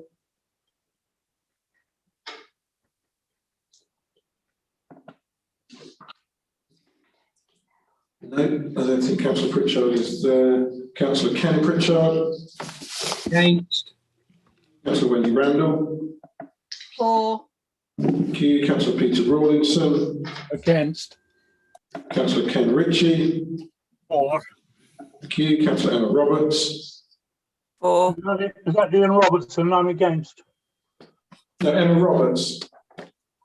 Ian 4. Robertson, please. Yeah, I've got it. Thank you. I've got Emma Roberts 4. Ian Robertson, please. Against. Thank you. Councillor Anjona Roy. 4. Thank you. Councillor Sam Rumans. Against. Thank you. Councillor Catherine Russell. 4. Thank you. Councillor Lisa Samiotis. 4. Thank you. Councillor Brian Sargent. Absent. Councillor Mary-Ann Surgison Brooke is absent, I believe. Councillor John Shepherd. Against. Thank you. Councillor Judy Shepherd. Against. Thank you. Councillor Sandy Smallman is absent. Councillor David Smith is absent. Councillor Zoe Smith. 4. Thank you. Councillor Daniel Stone. Did you call me? Sorry. Did. 4. Thank you. Councillor Winston Strachan. 4, Chair. Thank you. Councillor Catherine Tarban. 4. Thank you. Councillor John Townsend is absent, I think. Councillor Alan Walker. Against. Thank you. Councillor Mike Graham Walker is absent. Councillor Mike. No, hello. Hello. Graham Walker's here. Councillor Walker. Oh, apologies, Councillor Walker. I had you marked as absent.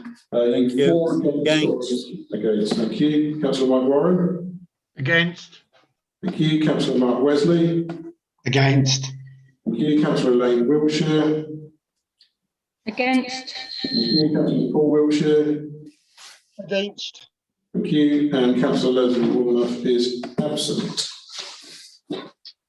Chair, I don't know if you need the numbers, but I think that was defeated. That confirms it. 27 to 67. Yeah. Got 67 against and 27 for. So So I declare the amendments being lost as chairman. So we move on now to the lift end. Mr. Chairman. Yes, Dennis. Yeah.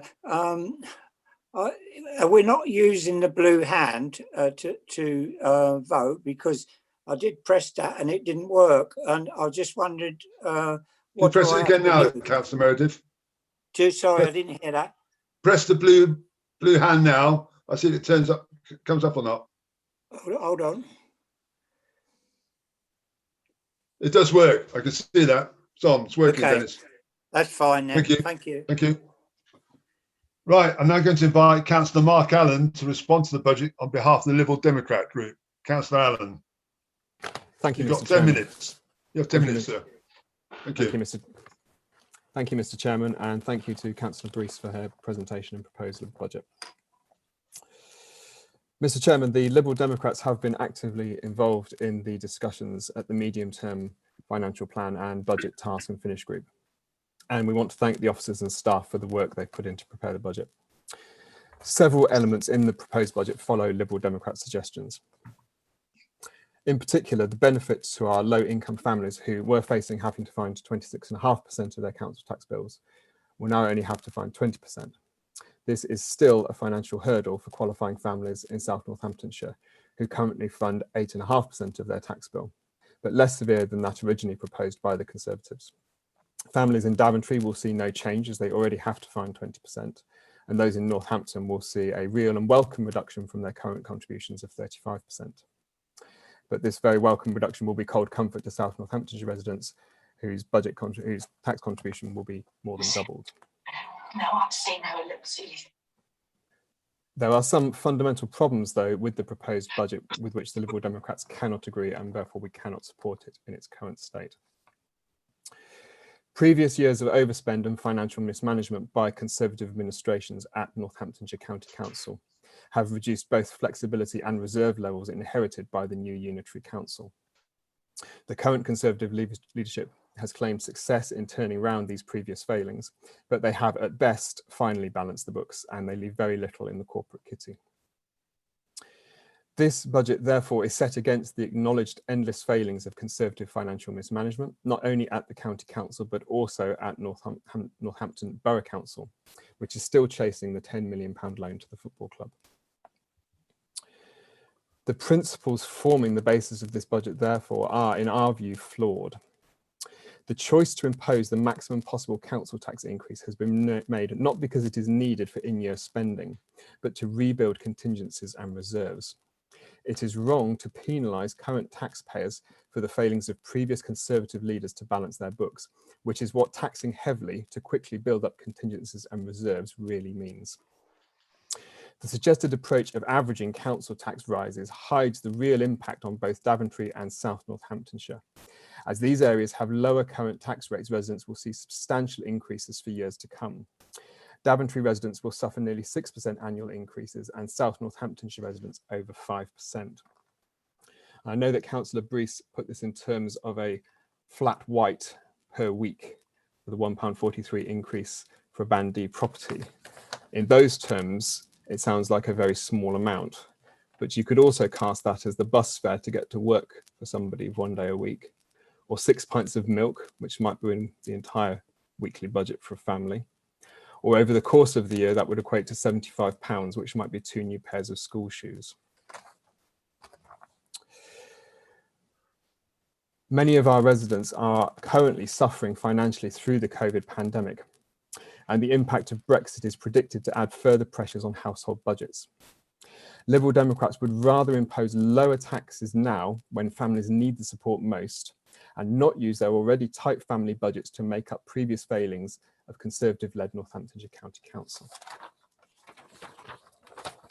We therefore propose that the average council tax increase is reduced by 1% to 3.99% instead of the higher increase of 4.99% proposed by the Conservatives. This will cost approximately £2 million and will be funded by reducing the contribution to contingency funds, which are proposed at £10.1 million. I note that Councillor Brees states that this proposed increase is within the government set limits, but I would note that those limits, like speed limits, are a maximum not to be exceeded, not a target to aim for. The Liberal Democrats are further disappointed that this first budget for the new council did not show real leadership by allocating funds to support the green agenda and climate change. We propose, therefore, that a budget of £1 million is earmarked within the General Fund reserve balance of £40 million.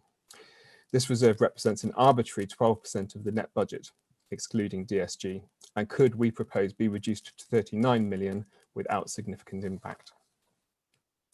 Allocating this budget in this way would pump prime new initiatives developed during 2021-22 to address climate change, and if the Liberal Democrats formed the new administration, we would set up a citizens' assembly to advise how these initiatives would be identified and delivered. The new council needs to adopt a truly inclusive approach to solve these very real problems relating to climate change. It is foolish to assume that any future council has all the answers in this area. What is more, in the long term, climate change will have more serious impact than the pandemic. Some great initiatives have been started, but it now is time for real action and not just to continue to pay lip service. In summary, therefore, the Liberal Democrats propose the following amendments to the proposed budget.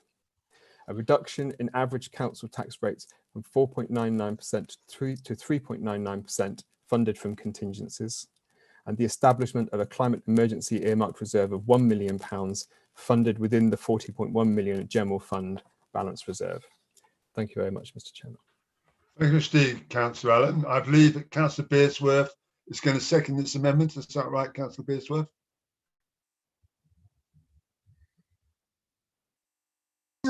Yes, Chair, I am, but I reserve my right to speak. Thank you, Steve. Councillor Bearsworth. Councillor Stone. Thank you very much. The Labour Group will be supporting this amendment, and will be supporting it because it recognises the actual situation that our residents are in. And I think that is the biggest failing of the administration's proposed budget we're looking at tonight. So the Liberal Democrats have taken on board the fact that our households, our most vulnerable households, but all our households have been whacked by Brexit, by local government reorganisation, by the history of Conservative failure of mismanaging budgets at the county and at Northampton Borough. that they've been really badly impacted by COVID, that we need to have a council tax that is fair, but is also proportionate, and that recognises the real context that people are living in. And so we will be supporting the amendment to reduce council tax to 3.99. But also, what they've also recognised is the absolute emergency around the climate change agenda and the absolute need to have that at the forefront all the time. £1 million is not a significant amount of money when you consider the wastage of money that's happened at the county council.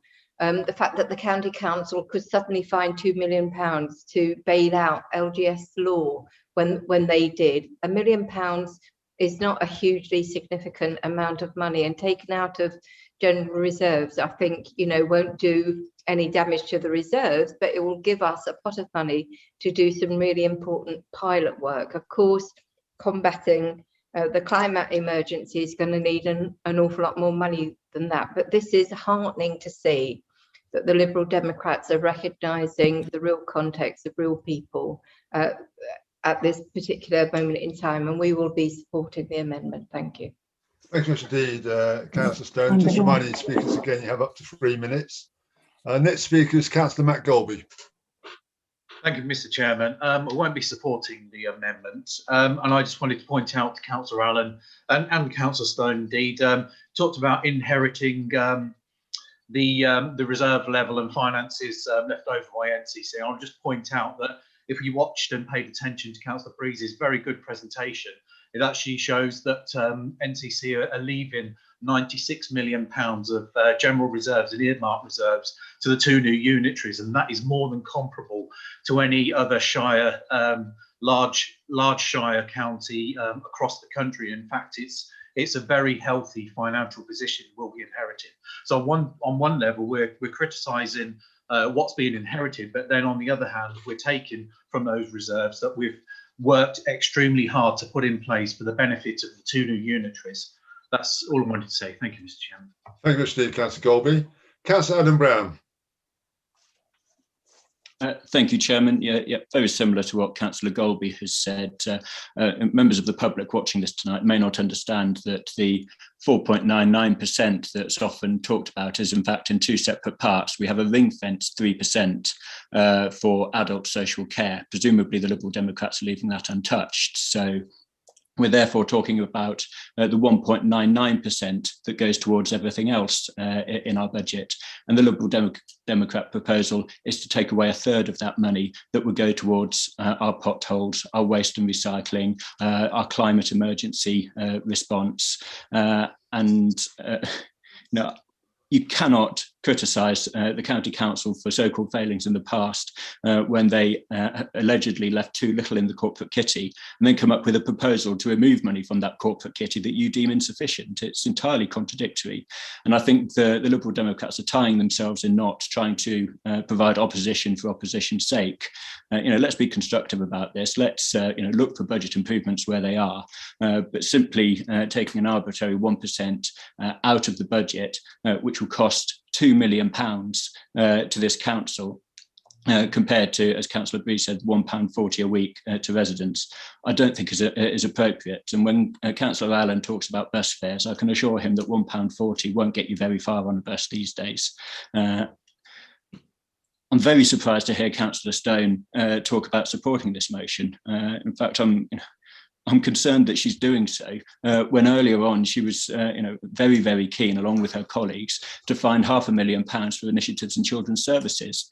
This is money that she's now advocating taking out of the budget for children's services that previously she wanted to find additional money for. So again, we have opposition providing opposition for its own sake. And I think we need to do better going into the fresh start of our new council. So I can't support the amendment, Mr. Chairman, but I will always be willing to work with opposition colleagues when they can come up with viable alternatives to budget in a timely fashion. Thank you.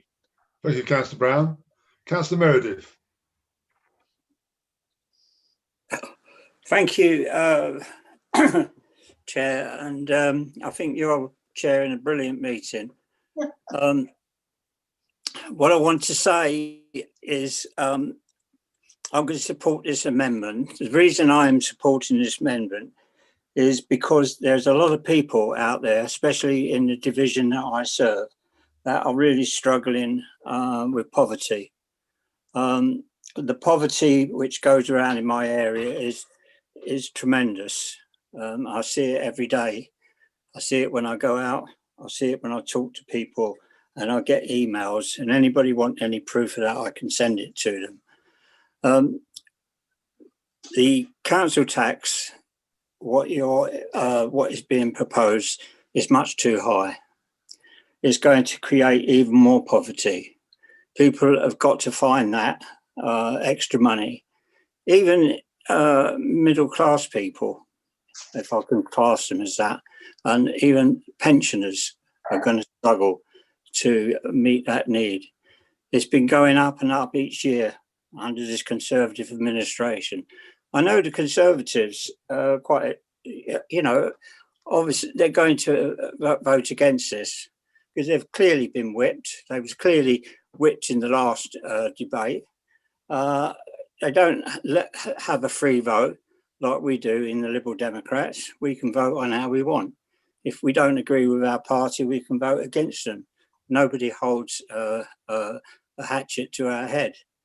So, Mr. Chairman, I just feel sorry that this shadow council is run by a load of Conservatives that don't care. They don't care that people have got to find this extra money for them. Some of them are in quite a good position to be able to not struggle in this modern day, what is happening to people. I see it through the food banks. I see it through lots of areas where people are now losing their homes because they've gone for. Sorry? I missed that. Minute remaining. Okay, that's all right. So, it just astounds me that because this administration has got a clear majority, they feel, they can't support this amendment. It's a good amendment. And, I'll leave it there, Mr. Chairman. Thank you. Thank you, Mr. Dean, Councillor Meredith. Councillor Markham. Thank you, Mr. Chair. Can you hear me? Yes. Yes, you hear, Mark. Yeah, thank you.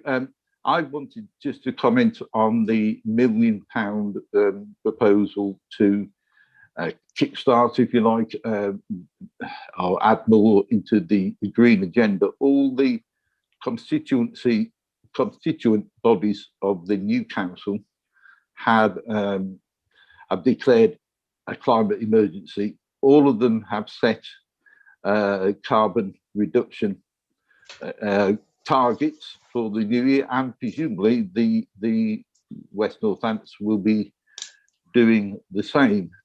Now, the £1 million in the initial year will not obviously solve the climate problems that we're going to face for the next 5, 10, 15 years, but it shows a willingness to start, and the idea of then moving it through a citizens panel and so on, come up with initiatives of how that money should be used, I think is also very welcome. So let's say and of course, the green agenda, looking at the way our council buildings and I know parish councils and so on, how they can use new greener energy, for instance, how our residents can use greener energy, will save money in the long term. It is the start of investment, not only in saving our energy bills, saving our climate, but also hopefully generating expertise in that green economy as well. So there 1 minute remaining. There is more to this amendment than just the reduction in council tax, which others have explained why that is important. But there's also, I think, this the green agenda and putting that forward and making a start. Thank you, Mr. Chair. Thank you, Councillor Markham. Councillor Lonley. Yeah, thank you, Chair. Can you hear me okay? Yeah. Yeah, fine, thank you. Yeah. Okay, well, I've got to defend the situation Councillor Allen blaming all this on NCC. You either didn't hear or didn't understand what Rebecca said when she put up her presentation, because the reserves coming in are 95 million. That's a huge number, huge number. And this budget that we put together for the West for the coming year has got nothing to do with that. Every time we reported back in, the situation got better. So that's a red herring. No, this budget here is a prudent one, all about getting stability for our first year. Now, there's lots of good ideas can come in and would think about it for the second year. No problem with that. But this year is all about getting stability because we've got so many unknowns, and we've got to get the budget right for this year. Now, I would go on to say that to fiddle around the edges on things of any consequence at this late stage is very unwise. We want to get this prudent budget in, get it stabilised, know where we are, and take it from there. And then all sorts of ideas should be coming. That's really what. So I shan't be supporting it. One point I would say to Danielle is that LGSS law, by the way, made £1 million this year. So we're not propping it up at all. That's a thing. Maybe in the past, don't know, but it's not been propped up. Made £1 million. Thanks, Chair. Thank you, Councillor Lonley. Councillor Larratt. Thank you, Chairman. I'm bewildered with the position of the Liberal Democrats. I mean, how many times have we heard, Mr. Chairman, how much they want to increase council tax? I mean, when I was a member of the county council and we had a low council tax regime, I won't go into the details of that, but the Liberal Democrats were pushing and pushing and pushing for a hike in council tax. Perhaps they were right in the end, but I don't know. But they were pushing all the time. They've always supported council tax increases, yet here we are tonight.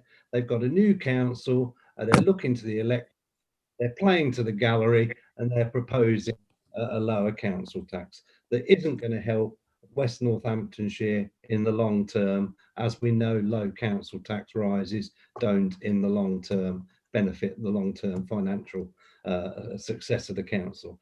And for Councillor Meredith to talk about people being whipped and following like sheep and things like that, I'll tell you what, Councillor Meredith, through you, Mr. Chairman, I'm voting for common sense. I think we've had a sensible budget proposal, a sound budget proposal, a realistic budget proposal from Councillor Breeze tonight, and I fully support that, and I will be voting for it because it's the common sense and sensible thing to do, Mr. Chairman. And can I just finally comment on Councillor Stone's support for a reduction in council tax? She's certainly doing that with regard to the precept of Northampton Town Council. It seems to be one thing is being said in this forum and another thing is being said in another forum. Another case of double standards along with the Liberal Democrats. I won't be supporting the amendment, Mr. Chairman. Thank you, Councillor Larratt. Councillor McCord. Thank you, Chairman. I too will not be supporting the amendment. But turning to this amendment, 1% reduction is £15 a year, but in terms of what it would mean on average to the taxpayer, but it's £2 million of revenue foregone by the authority. You can't do an awful lot as an individual with £15 a year. You can do quite a bit with £2 million as a local authority. And it can only then come from the 1.99%, as Adam pointed out, because the 3% part for adult social care is ring fenced. But what I'm particularly interested in here is that if you're going to cut the contingency part within the budget, that makes that budget inherently more risky. So this should have been accompanied by a risk assessment to say what it is in their opinion of the known risks that are within the budget. And as you look forward with COVID, the rate of recovery, all sorts of things we do not know, that it was actually sensible then to increase the level of risk within the budget and make the delivery of that budget all the harder. So I think that is something that is just unsupportable. It is also a little muddled. I listened to them, the proposer saying about the CTRS reductions and the changes in that, but completely overlooking the fact that we have introduced and will introduce a hardship fund to help those who may not, who will see the biggest rises.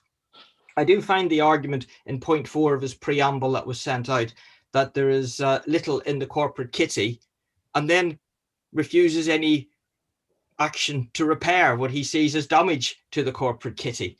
It doesn't make any sense. And I just wonder then why, if you're saying that the corporate kitty is too low, you wish to lower it still by taking another £1 million out from climate change to be paid, to be done something around a citizens' assembly, another uncost coming from the £1 million, or is that something else? And as for Councillor Stone and the Labour suggesting it, I think Councillor Larratt was really onto something. This is a smokescreen. You take away £1.25 a week, and then you whack people over the head for your £50 a year from your Northampton Town Council.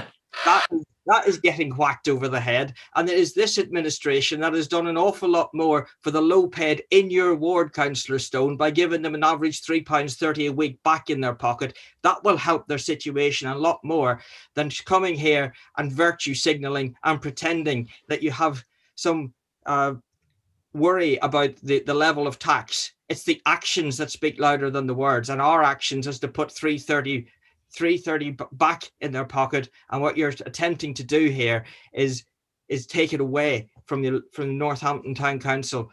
I cannot support it, and I will stick with the main budget as put forward by Rebecca. Thank you, Chair. Thank you, Councillor McCord. I'm now going back to the seconder of the motion, Sally Bearsworth, as you requested. Councillor Bearsworth. Thank you very much, Chair. I'm glad to see so many councillors animated by our budget proposals. It's really keen to see people that are so interested in what we're proposing. Last night we had the Borough Council meeting, and Councillor Hallam actually was saying that there, and I had to agree with Councillor Hallam. He was saying we have wonderful people like David Attenborough that are proposing climate change, which is the most important thing on the agenda today. Climate change after the pandemic will come to the fore.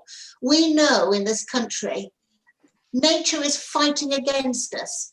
With the pandemic, what's happening in America, in Athens, all over the world, things are happening that are proving climate change is so, so important.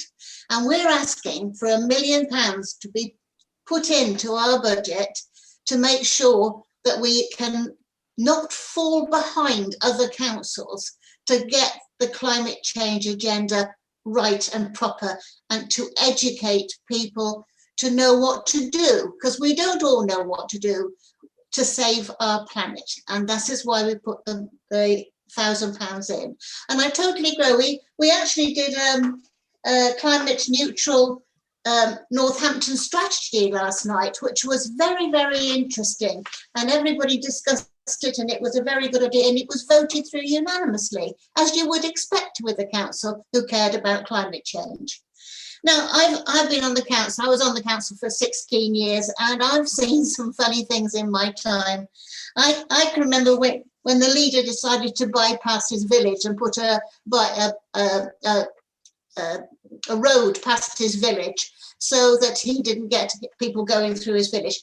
Those are the money. 32 million was spent on that. 32 million. We also discussed last night the cobbler's loan, £12 million. And when all the on costs that goes with that, that's £17. Thank you very much for telling me. £17 million spent by the Borough Council giving money away to a club and a person running off and spending it. You talk about the people who manage money well. Those are just two examples that I've experienced in my time on the council, and I've seen the Conservative administration fail miserably.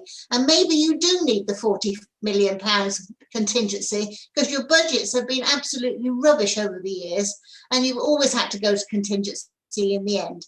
So, but we are just saying climate change is important.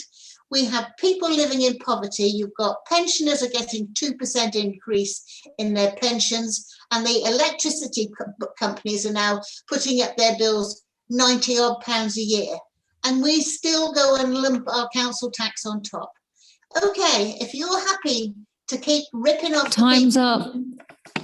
Carry on doing. Thank you. I'm now going to ask Councillor Breeze to respond. Chair, this is an important issue. I'd like to move for a recorded vote on this motion as well as we did for the previous one. Thank you. Oh, God. Okay, well, I'm going to let Councillor Breeze respond first before we get to that point, Councillor.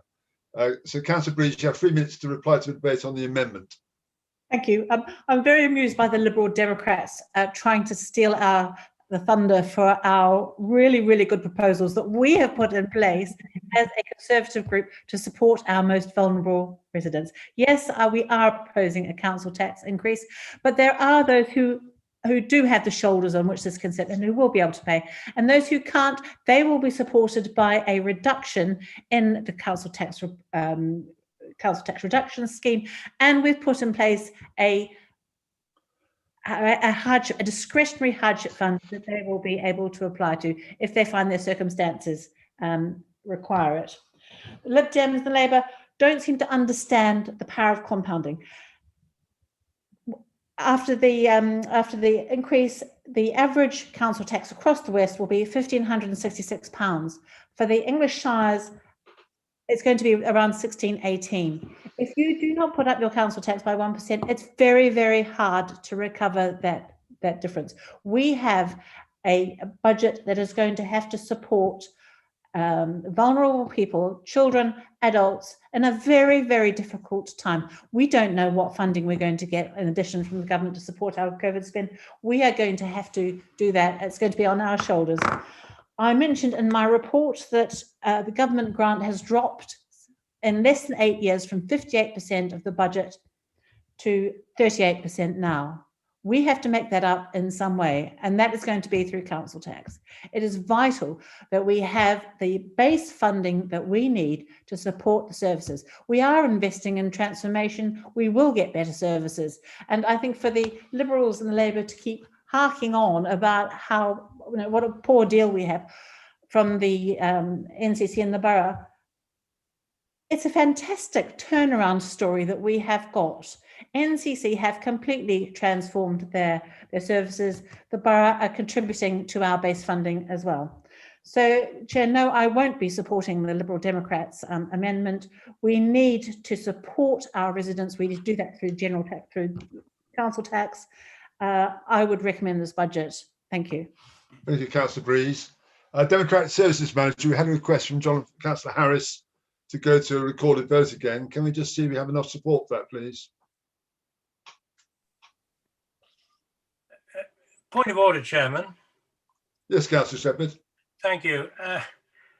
Chairman, with electronic means on Zoom tonight, we do have the opportunity to have a recorded vote. Our votes, if we voted electronically, are recorded.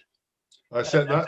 It may not be sufficient for the purposes of the budget resolution, but I do suggest it is more than sufficient for the purposes of amendments of this nature. Well, we looked at this earlier, Councillor Shepherd. I'll let the Democratic Services Manager explain the situation. I would personally prefer us not to do this on the amendments, but over to you, Paul. Yes, Chair, thank you. The issue with the Zoom voting system is that we cannot access the outcome live in the meeting in terms of the record. So for transparency reasons and to be compliant with the Constitution and regulations, I'm afraid a roll call is what's required in these circumstances. See, we've got 13 raised hands, Chair, so if you're happy, I will proceed to take the recorded vote. I set that position. Thank you. Chair, there's 12 raised hands. Don't think John Shepherd. It's 13 actually, and I counted 13. I don't think John Shepherd's voting for the recorded vote. No. Can we, John? You just Chair, would you like to ask? Chair, sorry, would you like to ask councillors to raise their hands again, please? I've got 11. Yeah, you can raise your hands again, please. Sorry, Chair, what are we raising up? This is against the. This is for the recorded vote on the amendment. This is for. So you raise it if you're for it, and you don't. For recorded vote on the amendment, yes. Chair, I've got 13 hands. We've got 13 again, have we? I have. So that means we have to have one, yeah? It does. Thank you very much indeed. Okay.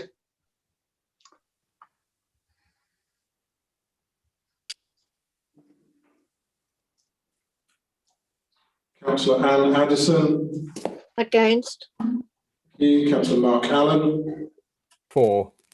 Thank you. Councillor Johnny Amos. Against. Thank you. Councillor Tony Ansell, I believe, is absent. Councillor Rebecca Ashcroft. For. Thank you. Councillor Robert Atkinson. Against. Thank you. Councillor Richard Auger. Councillor Richard Auger. Yes, sorry, against, thank you. Thank you. Councillor Mohammed Aziza Rahman. Against. Thank you. Councillor Anthony Baggott-Webb. Against. Thank you. Councillor Fiona Baker. Against. Thank you. Councillor Dermot Bambridge. Against. Thank you. Councillor Sandra Barnes. Councillor Sandra Barnes.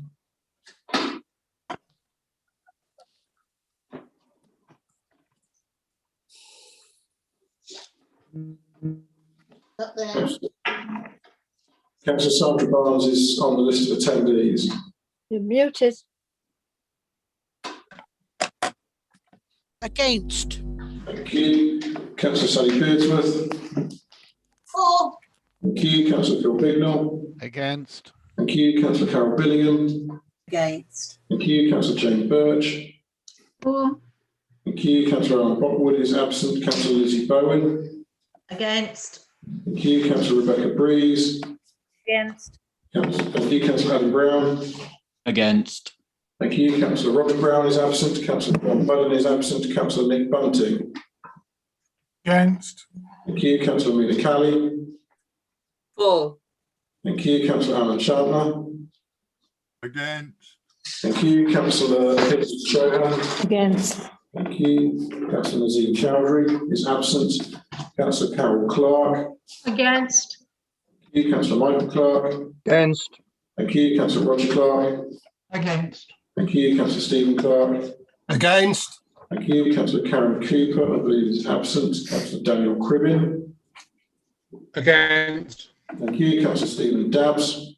For. Thank you. Councillor Richard Dallin is absent. Councillor Julie Davenport. Okay. Thank you. Councillor Hugh Davis is absent. Councillor Peter Davis is absent. Councillor Janice Duffy. For. Thank you. Councillor Gareth Eels. Absent. Councillor Terry Eels. For. Thank you. Councillor Brandon Eldred. Against. Thank you. Councillor Penny Flavel.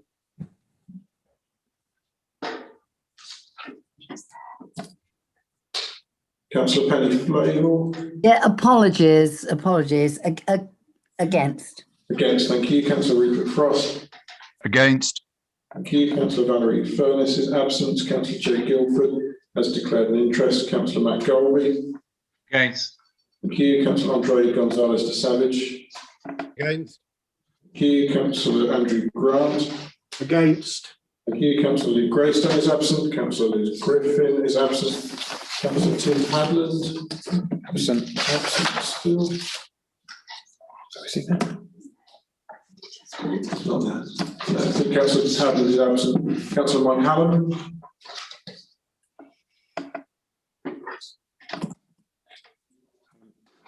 Councillor Mike Hallam is absent.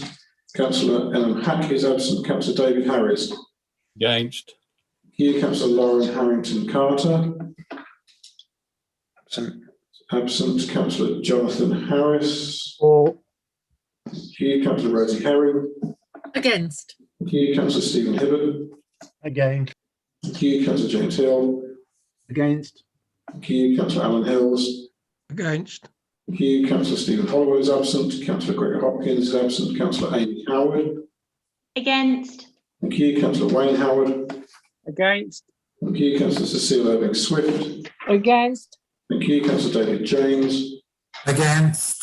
Thank you. Councillor Martin Johns. For. Thank you. Councillor Paul Joyce. For.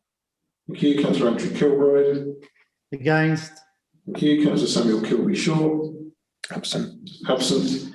Councillor Anna King. Against.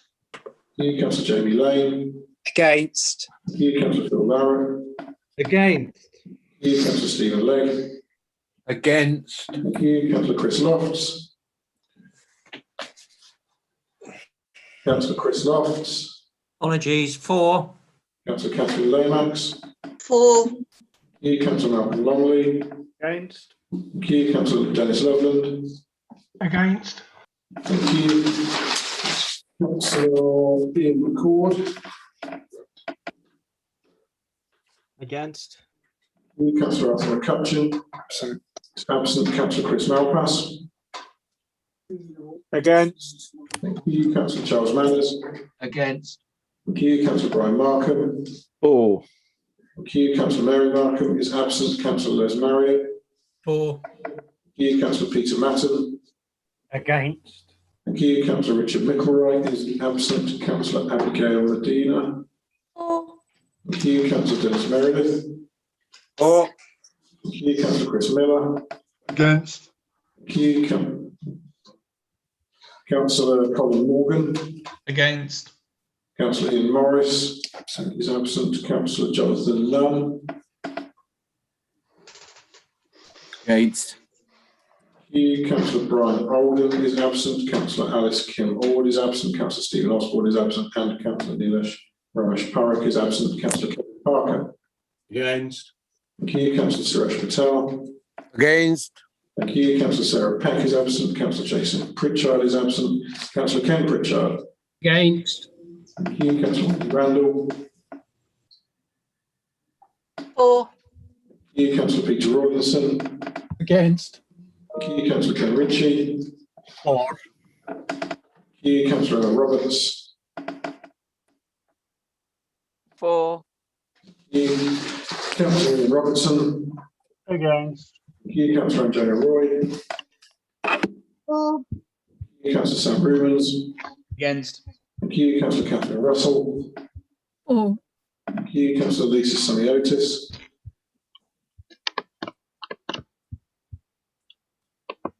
Councillor Lisa Samiotis. Councillor Brian Sargent is absent. Councillor Mary Ann Sergeant Brook, I believe, is absent. Councillor John Shepherd. Against. Thank you, councillor Julie Shepherd. Against. Thank you, councillor Sally Smallman is absent. Councillor David Smith is absent. Councillor Zoe Smith. 4. Thank you, councillor Daniel Stone. 4. Thank you, councillor Winston Strachan. Abstain. Abstained. Councillor Catherine Tarver. 4. Thank you, councillor John Townsend. Absent, please, councillor Owen Walker. Oh, is that me? Against. Thank you, councillor Owen Walker. Absent. Against. Thank you, councillor Mike Warren. Against. Thank you, councillor Mike Wesley. Against. Thank you, councillor Elaine Wiltshire. Against. Thank you, councillor Paul Wiltshire. Against. Thank you, and councillor Leslie Walnut is absent. Just get the figures for you, Chair. Thank you, Steve. Thank you. Chair, point of order, please. My connection dropped and I wasn't able to record my vote. If this is against the Liberal if this is for the Liberal Democrat motion, I am against. So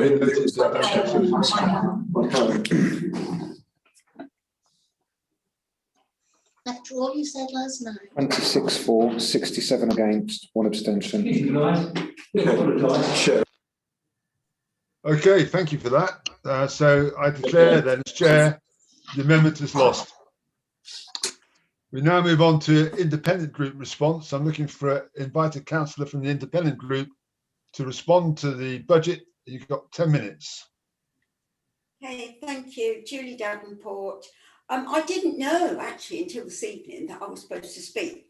So I cannot speak for the whole of the group because obviously we haven't had a meeting. However, I'm more than happy to speak for myself. So, well, it's actually meant to be an independent group. Sorry, Councillor Davenport. It is meant to be an independent group response. So anything you say will be taken. Okay, well, I'm speaking for everyone. Yeah, thank you. Yeah, I didn't know I was speaking for everyone. You don't have to speak. It's your so choice. So all I can do. Right. It's your viewpoint. Okay. That's what I said. Yeah.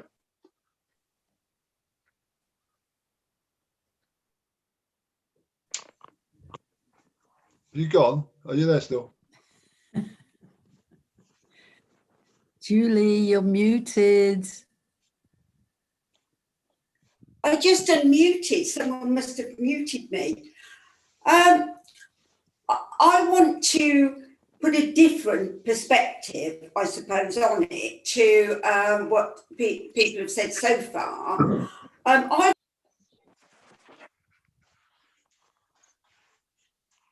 Councillor Davenport's just been muted again.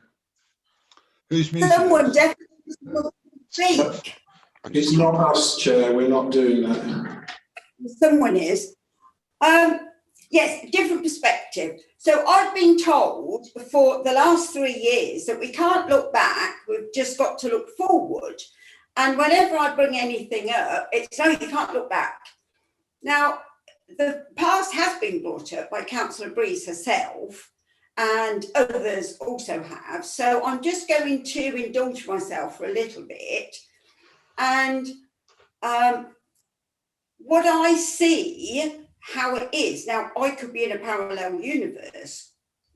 There were, in 2018, there were 70 million of capital assets sold. That's taxpayers' money. 20 million went into reserves, taxpayers' money. There's also been business rates grant, taxpayers' money. There's also been the business rates retention scheme. Now, I was told the business rates retention scheme was to pay for the transformation. And I was told the transformation cost 20 million. So you've got 100 million there and taxpayers' money. And then we go on to this year. Now, no one has actually told me how much in capital receipts we've used in, flexible capital receipts. But I looked at this and I thought it was about 30 million. Someone can correct me on that. Although 6 million of that is going into the next year for this council. So we're talking about almost 127 million that I'm told by Councillor Breeze that this council has saved. So I think, it just concerns me a little. I don't doubt the hard work that's been put in. I don't doubt that things are looking a bit better. But I don't think we can just expunge what went on in the past and just say, well, look at us now. We've sold off an awful lot of assets to get to this place, and the government have, allowed us to do that. So it's not some miracle, the taxpayers have paid for that. Now, the thing is, what concerns me is we told people, and I told people, and I'm sure people trust me, I told people what I was told, and that by the councils coming together, we would save money. So I was devastated when I found out that they're going to pay 4.99% more council tax and also be paying for parish councils in addition to that. So not only is all that money, all the assets... Sorry, point of order, Judy. You are not proposing a budget, and we need a budget proposal from you. Thank you. I think Councillor Davenport's responding to the budget's been put forward by Councillor Breeze. Councillor Evans Swift.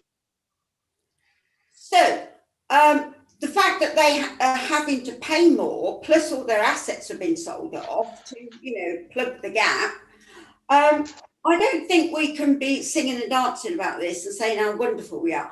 I do appreciate that officers and the new cabinet have worked really, really hard with what they could do. But what happened, happened. And I'm sorry, you can't take that away.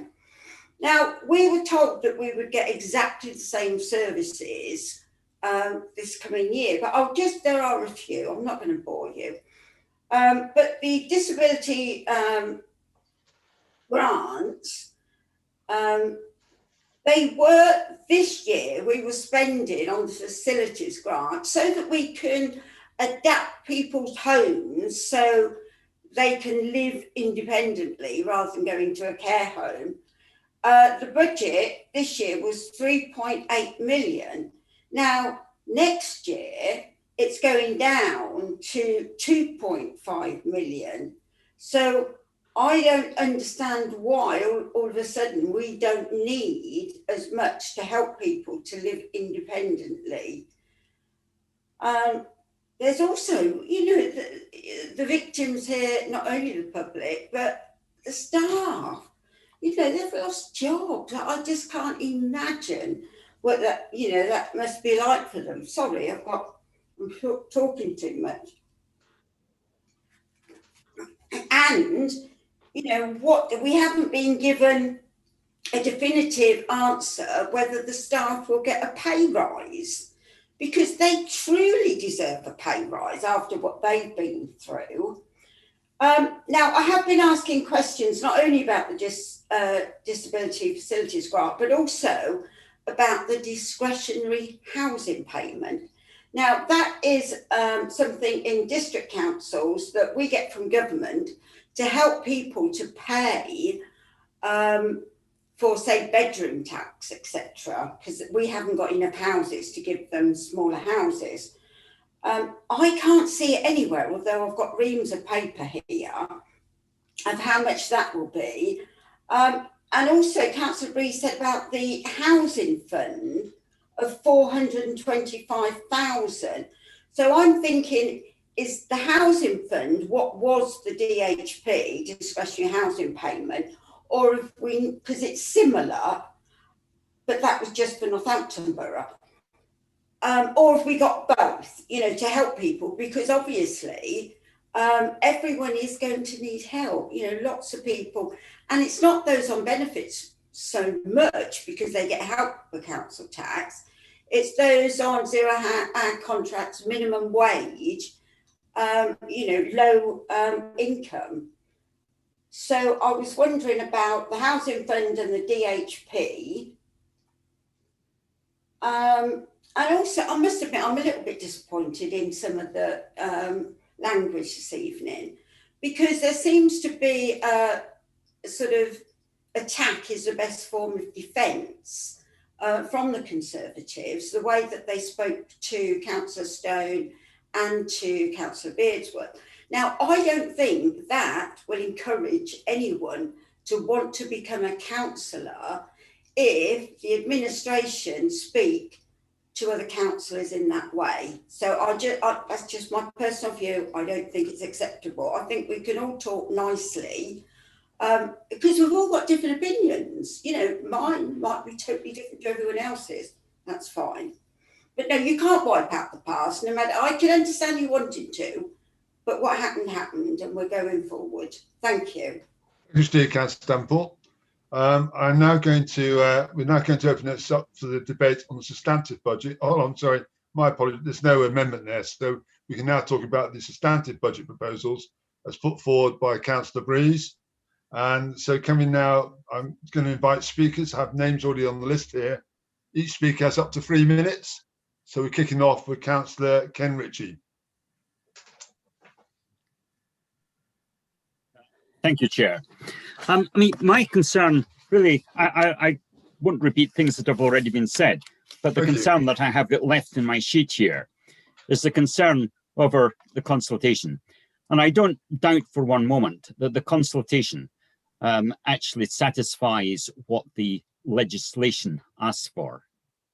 But it was only a consultation over what the total amount of the budget would be. It was we were asking people how much tax they would like to pay. There was no discussion that we offered them about what the money would actually be used for.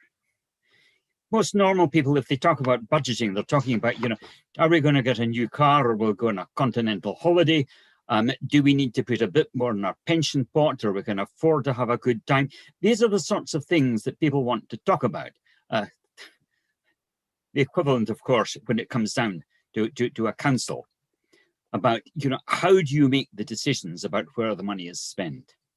Now, I appreciate with the huge task of putting together a budget from the budgets of the individual authorities, it was going to be exceptionally difficult. And at this stage, we're only talking about starting with a combined budget and what changes we want to make. But I do feel that moving ahead, it needs to be a different approach to budgeting. We need to look for a different sort of consultation too. There's a long history of participatory budgeting that has been tried, both in this country and around the world. And, you know, I accept that it is difficult. It is not the complete answer. But I think that where we are in a situation where money is tight and we've got difficult decisions to take, rather than taking the decisions and imposing them on people, we have got to go as far as we can in getting people involved in the discussions, in the dilemmas that we face about how we are going to provide services. There is still loads and loads of anger about services that have been cut and that are not being put back, in spite of all the hype about a new beginning and everything else. And I just feel that in the coming year, we're not at this stage talking about changing the budget that is there, but I hope that there can be a commitment that the new council will do things differently, that right from the outset, it'll start thinking about what its approach is going to be to budgeting, and crucially, how it actually engages with council taxpayers, not just over the total amount, but over what they think are the priorities. In her statement much earlier in the meeting, Councillor Stone put forward various ideas about how this might be done, about the approaches, and I think that these are the sorts of ideas. Let's start discussing services and start to priorities. Thank you. Thank you, Councillor Ritchie. Thank you. Councillor Birch, Jane Birch. No, I'm sorry, that's a mistake. I'm not speaking on this. Thank you, Shadi. Thank you. Councillor Terry Eales. Thank you, Chair. It was just in regards to, there was lots of mentions of different grants and fundings. So with the new statutory duties that are required to be taken on by this council when dealing with domestic abuse, has the MHCLG settlement fund of 765,000 for the new safe accommodations duties been received? Has any decisions on this funding been made as to how it's going to be allocated? NDAS and other organisations need to make decisions on their staffing levels based on funding they receive. So it would be a massive tragedy if delays caused unnecessary redundancies or loss of services in these organisations. If it's left too long, this council is going to struggle to fulfil the new obligations, and charities may not be there to then help and support with this. Thank you, Councillor Eales. I'll get Councillor Breeze to sum up at the end. Thank you. No doubt she'll cover those points. Thank you. Thank you. Councillor Gareth Eales is not here this evening, we learned. Councillor Anjona Roy. Thank you, Chair. I'm just really expressing concern about the issues relating to the contingency in relation to the collection of council tax.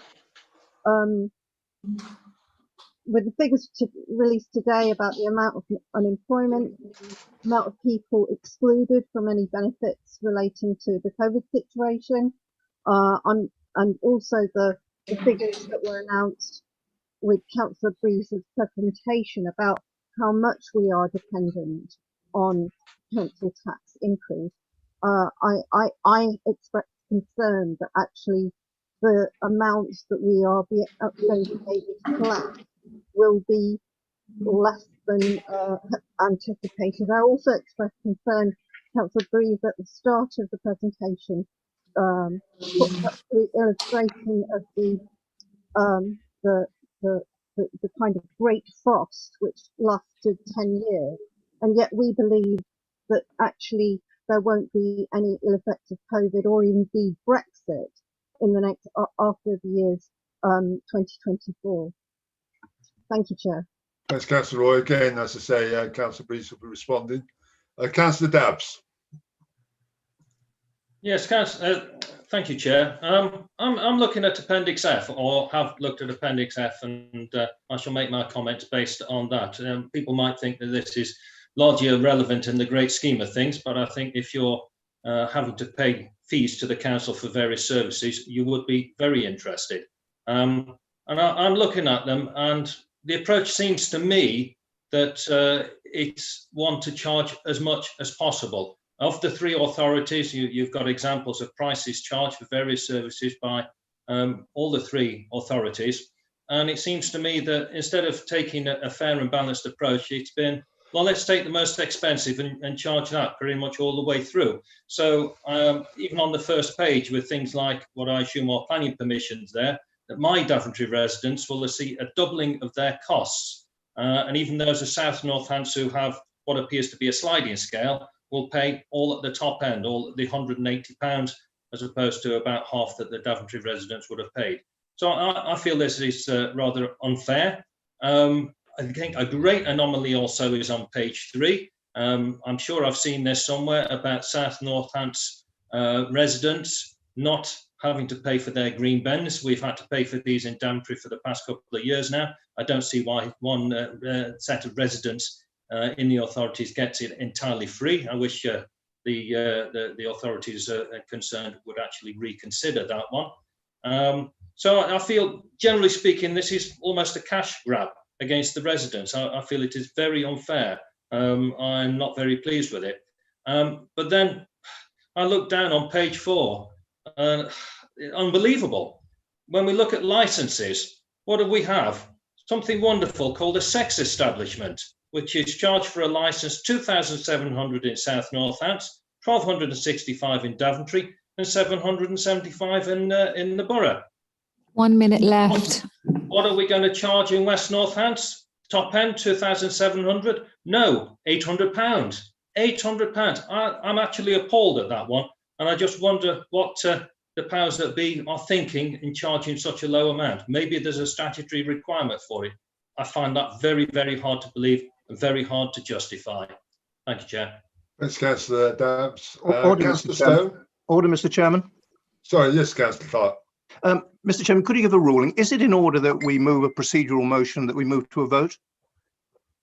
It's in order to do that if you want to. We have 2 more speakers to go. Well, I think we're going to a good whack. I'd like to propose a procedural motion to do that if I have a seconder. That is outrageous, Chair. We haven't had our democratic right to debate the budget. Come on. Second that, Chair. Right, Democrat Services Manager, can I take some advice on that, please? Chair, you will need to take a view as to whether there's been sufficient debate on the budget prior to moving to the vote. So I can move to a vote or not move to the vote? Well, the proposal has been proposed and seconded. You would need to take a vote on the proposal. Okay, we'll move to the vote on the proposal then. Sorry, if Chair, you feel there's been sufficient debate on the substantive budget. Chair, I would like to propose there has been insufficient debate on the budget. I'll second that. Chair, that's not a valid motion. Point of order. That's not a bad motion. We're going to vote on the motion put forward by Councillor Clark first, please. Come on, Chair. We need to show democracy in action here. You are talking of Tory administration, Danielle. Well, I'm sorry, but I want to have my say on the budget. Yeah, you do need to take a view as to whether there's been sufficient debate.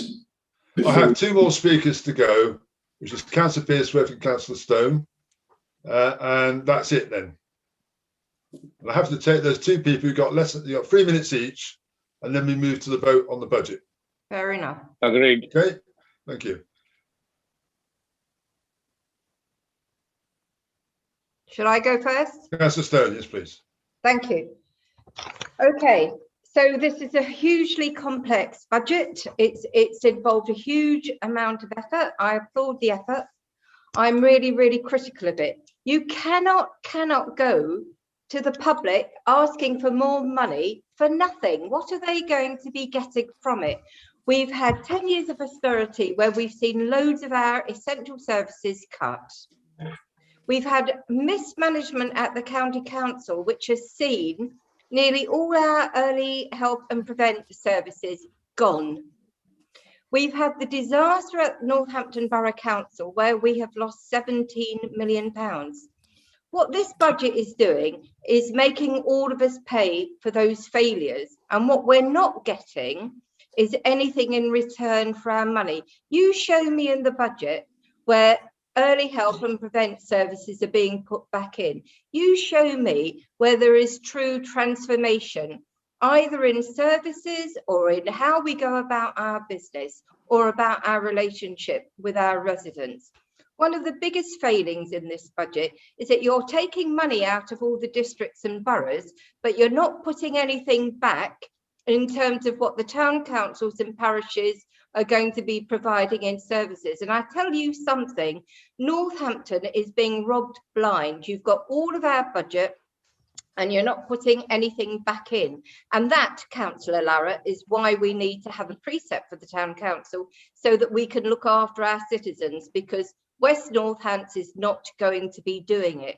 This budget is inadequate to meet the needs of vulnerable people. Vulnerable people in Northampton have been really damaged by Conservative policies over the last 15 years.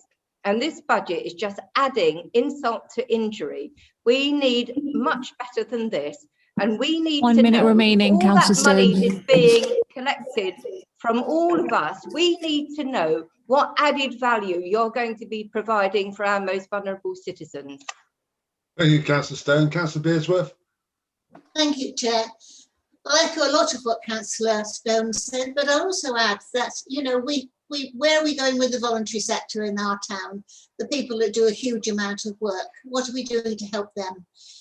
We're also, I mean, when you think of the money we've lost over the years and the amount of stuff you've sold to get us back online, and nobody tonight has mentioned the commissioners that cost us an absolute fortune to these taxpayers of Northampton that had to come in and sort out the county council.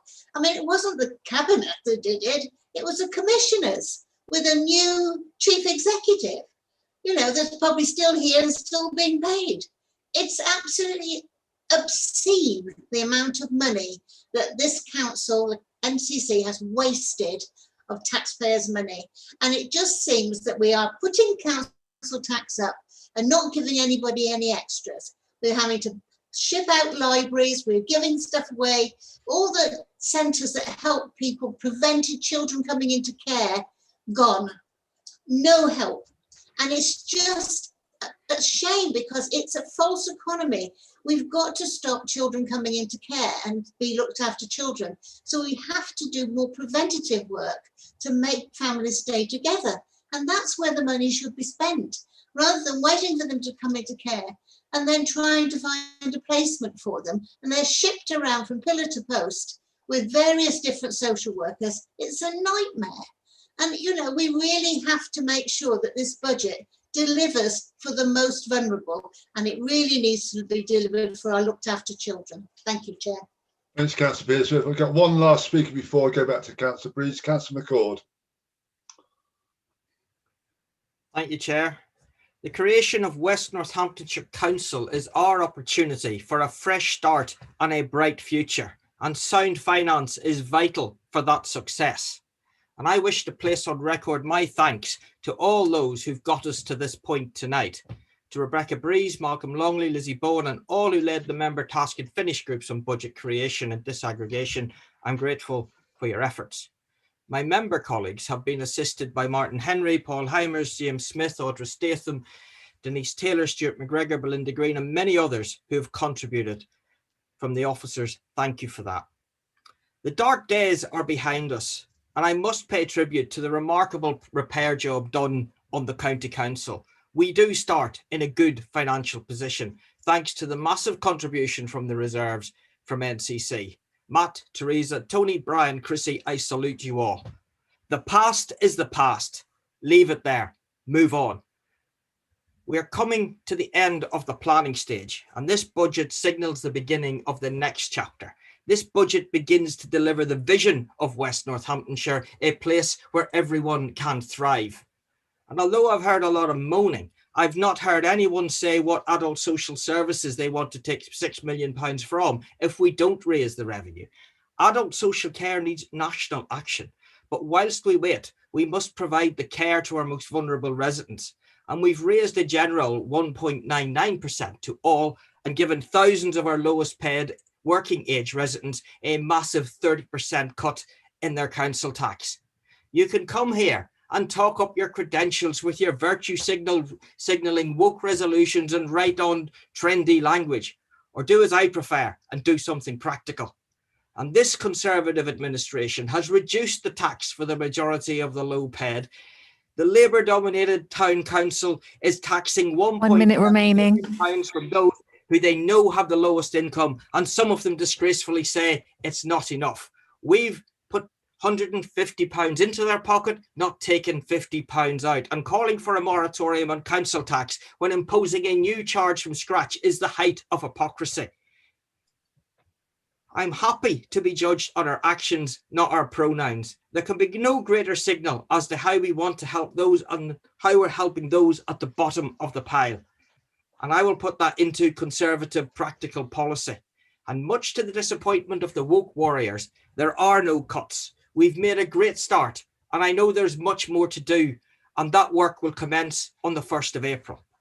Chair, colleagues, people of Northamptonshire, this is our first budget. It is fair and progressive, a budget that's supporting the low paid, the vulnerable and the care leaver, a budget that gives our new council a firm foundation upon which to build success, a budget that offers a fresh start and bright future for all. Thank you. Councillor McCord, thank you for that. Yeah. I'm now going to actually ask Rebecca Breeze, Councillor Breeze, to reply. You have 3 minutes, Councillor Breeze. Thank you. I just thought I would clarify for those councillors who don't understand perhaps the fund that I have announced this evening. Councillor Davenport, you were referring to the DHP, which I believe is the discretionary housing, the discretionary housing fund, DHF, which is available to help the rent of vulnerable families or those who are having temporary struggles with their rent. That is a separate pot. It sits separately from what I have presented tonight, which is a discretionary council tax fund, and that is for our families who find themselves in, who are worse off because of council tax arrangements. It's 425,000, and it sits separately from the discretionary housing fund, which is traditionally been supplied by the districts and boroughs. Regarding the DFG, the Disabled Facilities Grant, I think the sum you're referring to first was for the whole county. The sum that you see in the budget is for West Northamptonshire. So I hope that clarifies that for you. Councillor Eales, you were asking about the domestic abuse funding. I will revert back to you if you don't mind with what is happening with that pot of funding. Councillor Roy, you were talking about the collection of council tax, and we are keeping a very, very beady eye on that. It's not where it should be, but it's not far off given the state of the wider economy. It's actually holding up very well. And indeed, in terms of clients who are getting council tax reduction, that has not changed significantly in Daventry and South Northants. It is up a little bit in Northampton, but we do keep a very, very close eye on the situation. So, colleagues, I would like to just sum up by saying that we 1 minute remaining, Councillor Breeze. We have an opportunity to create a new council that acts for all. I completely agree there is work to be done, and particularly on the prevent and underpinning work, so that we don't have to go in emergency situations, which is where it costs us a lot of money. We need to be there at the start, supporting people, engaging with them, engaging with our wider community. And that, I believe, is the ambition of this council. And I believe that this is a budget that will deliver on that ambition. And I would commend it to my colleagues. Thank you. Thank you, Councillor Breeze. I'm now going to move to a recorded vote on this item. The Democratic Services Manager will call out the names as before. Please ensure your microphone is on when you're called to cast your vote. Can you please take the vote, please? Thank you, Chair. Happy to do so. Councillor Anne Addison. Support. Thank you. Councillor Mark Allen. Against. Thank you. Councillor Johnny Amos. Support. Thank you. Councillor Tony Ansell is absent. Councillor Rufia Ashra. Against. Thank you. Councillor Robert Atkinson. For. Thank you. Councillor Richard Dorger. For. Thank you. Councillor Mohammed Aziza Rahman. For. Thank you. Councillor Anthony Baggott-Webb. For. Thank you. Councillor Fiona Baker. For. Thank you. Councillor Dermot Bambridge. For. Thank you. Councillor Sandra Barnes. For. Thank you. Councillor Sally Bearsworth. Against. Thank you. Councillor Phil Bignell. For. Thank you. Councillor Carol Billingham. For. Thank you. Councillor Jane Birch. Against. Thank you. Councillor Alan Botwood is absent. Councillor Lizzie Bowen. For. Thank you. Councillor Rebecca Breeze. For. Thank you. Councillor Adam Brown. For. Thank you. Councillor Robin Brown is absent. Councillor John Budden is absent. Councillor Nick Bunting.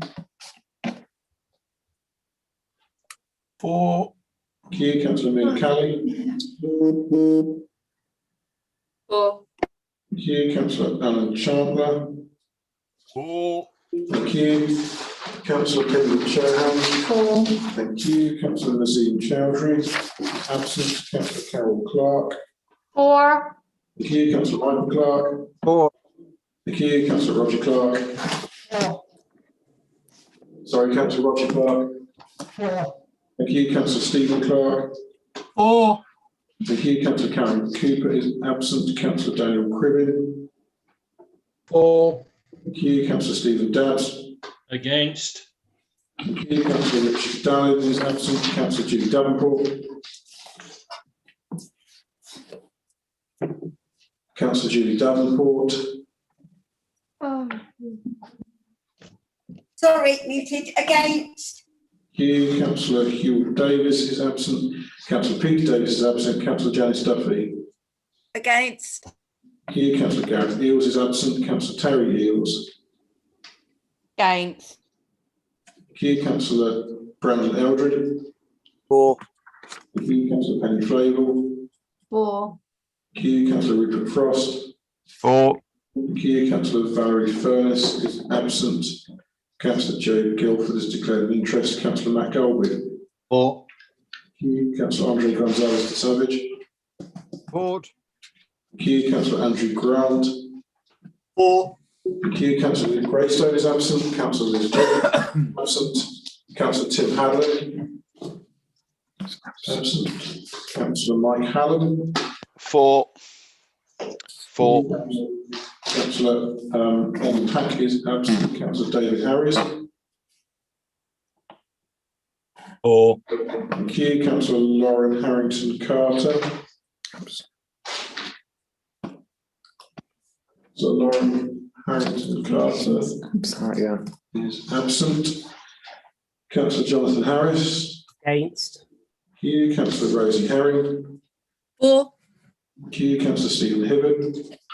For. Thank you. Councillor James Hill. For Councillor Hill. Yes, that's correct. Yeah. Thank you. Councillor Alan Hills. Thank you. Councillor Stephen Holder is absent. Councillor Greg Hopkins is absent. Councillor Aidan Howard. For. Thank you. Councillor Wayne Howard. For. Thank you. Councillor Cecile Irving Swift. For. Thank you. Councillor David James. For. Thank you. Councillor Martin Johns. Against. Thank you. Councillor Paul Joyce. Against. Thank you. Councillor Andrew Kilbride. For. Thank you. Councillor Samuel Kilby Short is absent. Councillor Anna King. For. Thank you. Councillor Jamie Lane. For. Thank you. Councillor Phil Lara. For. Thank you. Councillor Chris Lofts. Sorry, Councillor Stephen Legg. Apologies. For. Thank you. Councillor Chris Lofts. Against. Thank you. Councillor Catherine Lomax. Against. Thank you. Councillor Malcolm Longley. For. Thank you. Councillor Dennis Loveland. For. Thank you. Councillor McCall. For. Thank you. Councillor Alfred McCutcheon is absent. Councillor Chris Malpass. For. Thank you. Councillor Charles Manners. For. Thank you. Councillor Brian Markham. Against. Thank you. Councillor Mary Markham is absent. Councillor Les Marriott. Against. Thank you. Councillor Peter Matten. For. Thank you. Councillor Richard Micklewright is absent. Councillor Abigail Medina. Against. Thank you. Councillor Dennis Meredith. Against. Thank you. Councillor Chris Miller. For. Thank you. Councillor Colin Morgan. For. Thank you. Councillor Ian Morris is absent. Councillor Jonathan Nunn. For. Thank you. Councillor Brian Oldham, Councillor Alice Kimball, Councillor Stephen Osborne, and Councillor Nilesh Ramesh Parekh are all absent. Councillor Kevin Parker. For. Thank you. Councillor Suresh Patel. For. Thank you. Councillor Sarah Peck and Councillor Jason Pritchard are absent. Councillor Ken Pritchard. For. Thank you. Councillor Wendy Randall. Against. Thank you. Councillor Peter Rawlinson. For. Thank you. Councillor Ken Ritchie. Against. Thank you. Councillor Roberts. Against. Thank you. Councillor Ian Robertson.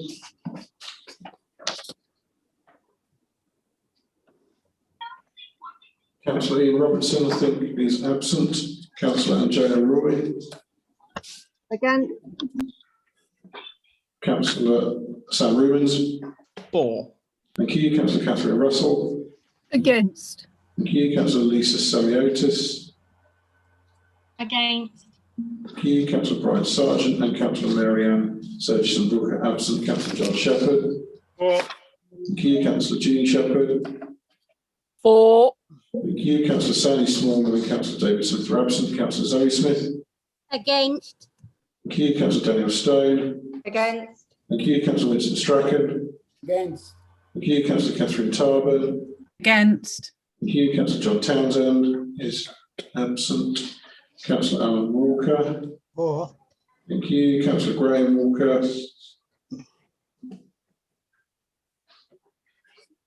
Councillor Graham Walker. I think he's left the call, so I'm marking him absent. For. Hello. Councillor Graham Walker. For. Thank you, Councillor Walker. Councillor Mike Warren. For. Thank you, Councillor Mark Wesley. For. Thank you, Councillor Elaine Wiltshire. For. Thank you, and Councillor Paul Wiltshire. For. Thank you. Councillor Leslie Waller is absent. Chair, that was carried. Thank you, Steve. Can you just tell us the tally, please? The numbers, please.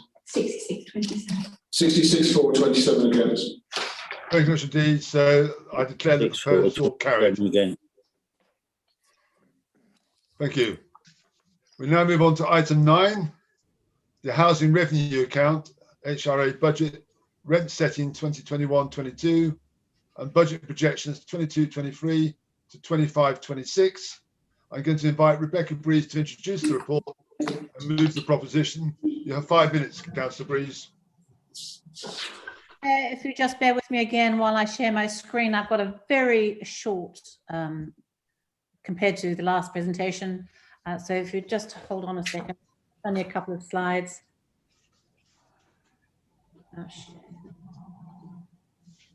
Okay, so thank you.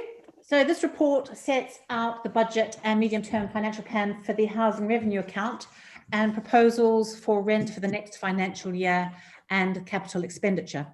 So on the 1st of April, the new authority will assume responsibility for the housing revenue account, which is the ring-fenced landlord account for social housing currently owned by the Borough Council. On the 1st of April, the HRA, sorry, this is the 1st of April last year, 2020, the HRA had a stock of 11,500 dwellings and approximately 100 dwellings per annum are lost through the right to buy. Management of the housing stock is via an arm's length management organisation, Northampton Partnership Homes. So, oops. Sorry, I'm just trying to move the screen on, but it's not responding. So, okay. Council must operate the budget so that it's not subsidised by the council taxpayer, and so it must live within its means. The main sources of income for the HRA are from rents and service charges, and the main areas of expenditure include management and maintenance costs, cost of capital, major refurbishments and depreciation. The budget recommends rent increases in 21-22 of 1.5%, which is in line with government guidelines for both social and affordable rent properties, and in line with government recommendations, an increase in service charges of 0.5%. So, Northamptonshire Partnership Homes has been working with the council on a 10-year development plan for delivering new affordable homes, including social housing, starting next year. This will help address the severe shortage of affordable housing in Northampton and reduce the rate at which the council's housing stock is reducing through Right to Buy. So, included in this budget is the HRA capital programme for 21-22, which is actually attached to Appendix A, and a proposed capital programme for that financial year of £69.8 million. Some of this is to fund improvements to existing stock, but 42.1 million of this is to deliver 200 new council homes in the next year for Northampton as part of that development plan. The HRA capital programme has been developed within the context of the 30-year business plan and the existing asset management plan. So the capital programme has a direct impact on the revenue position of the HRA, and the revenue impact has been factored into the budget for next year. So, Chair, I'd like to recommend that the Shadow Council note the recommendations at point 2 of our papers, and that the Council further notes the significant capital investment that is proposed over the next few years in the development of affordable homes for the residents of our new council. So, thank you. Thank you, Councillor Breeze. I'm now going to invite Councillor Stephen Hibbett to second the proposal. Councillor Hibbett.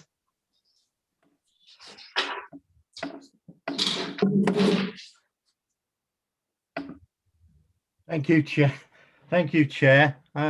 Let's hope this budget changes the mood slightly. I think I usually get a lot of support on the HRA from the opposition. So I'm going to press on and not reserve my position.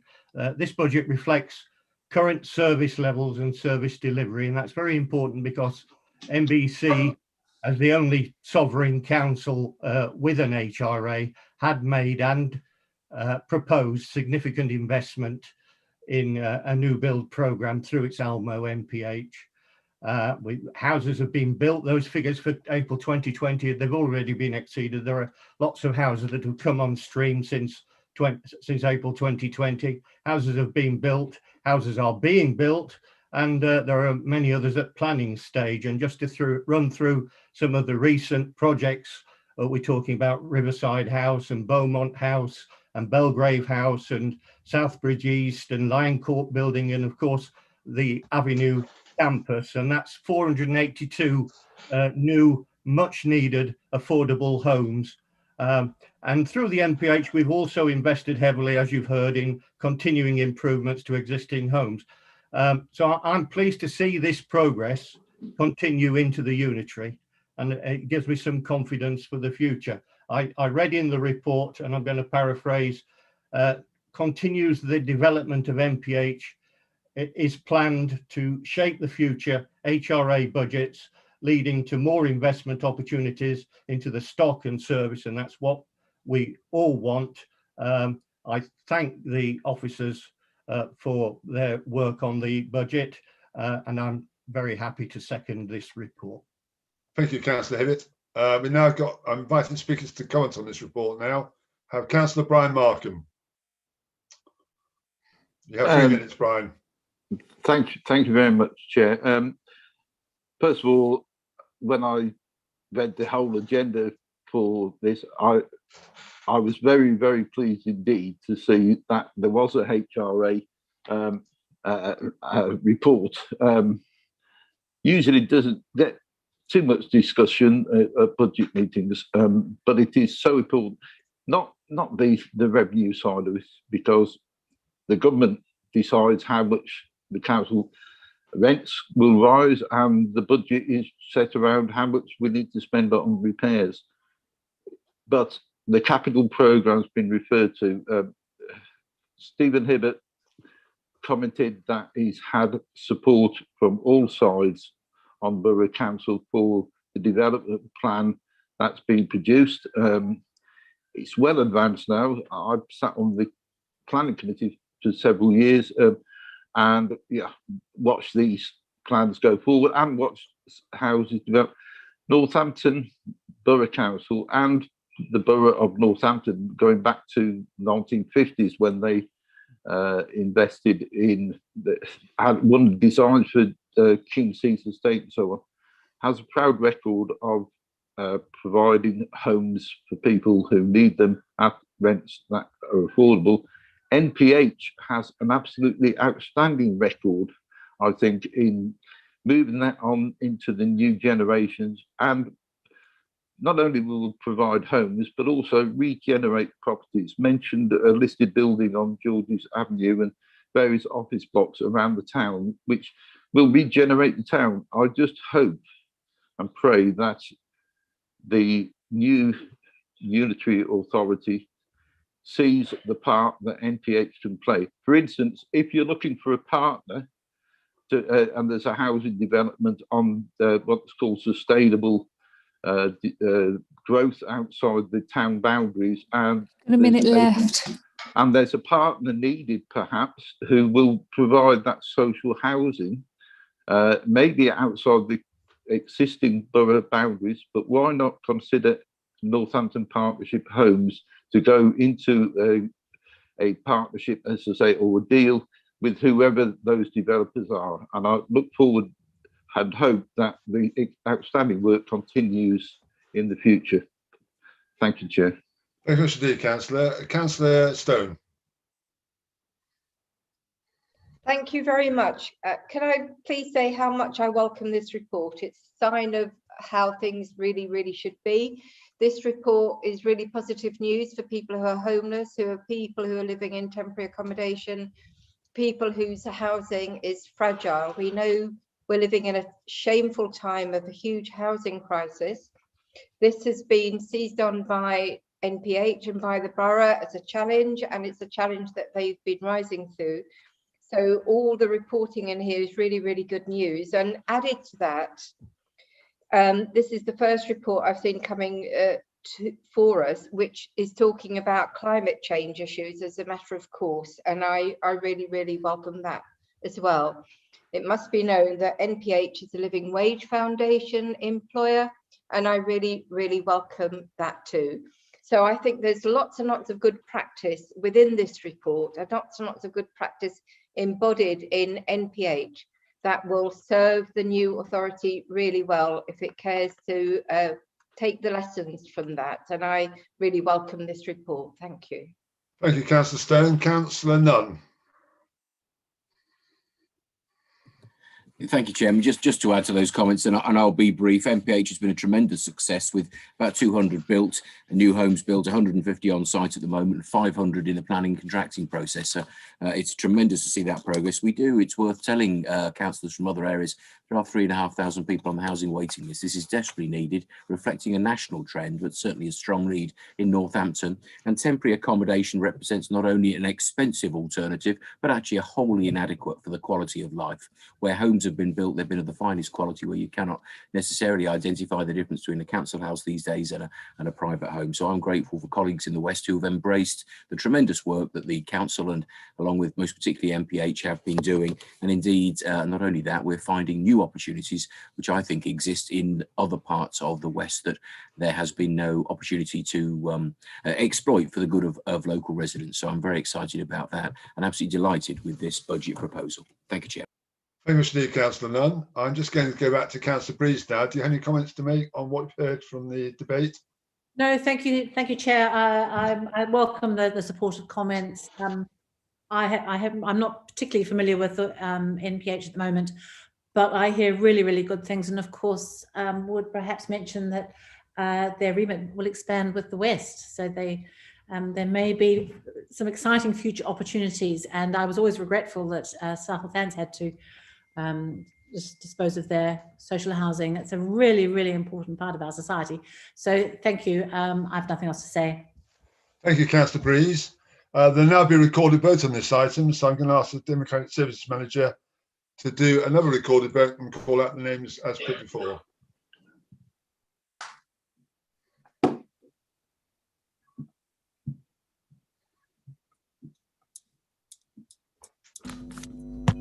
be carrying away on mute there. I should know better. So on the housing revenue account, Councillor Anne Addison. Support. Thank you. Councillor Mark Allen. 4. Thank you. Councillor Johnny Amos. 4. Thank you. Councillor Rafia Ashra. 4. Thank you. Councillor Robert Atkinson. Councillor Robert Atkinson.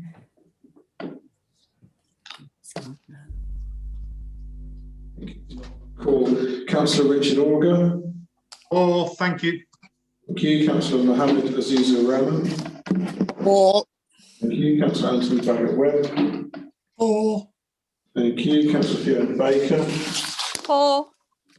Thank you. Councillor Dermot Banbury. 4. Thank you. Councillor Sandra Barnes. Thank you. Councillor Sally Beardsworth. 4. Thank you. Councillor Phil Bignell. 4. Thank you. Councillor Carol Billingham.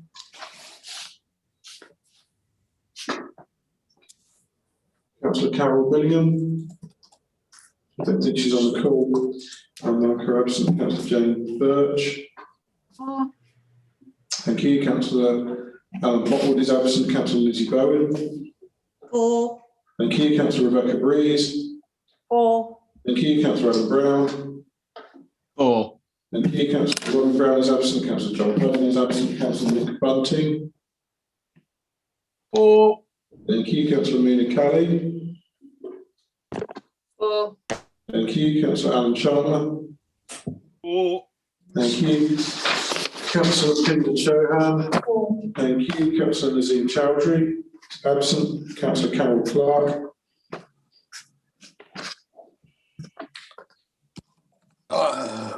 And Councillor Clark is absent. Councillor Michael Clark.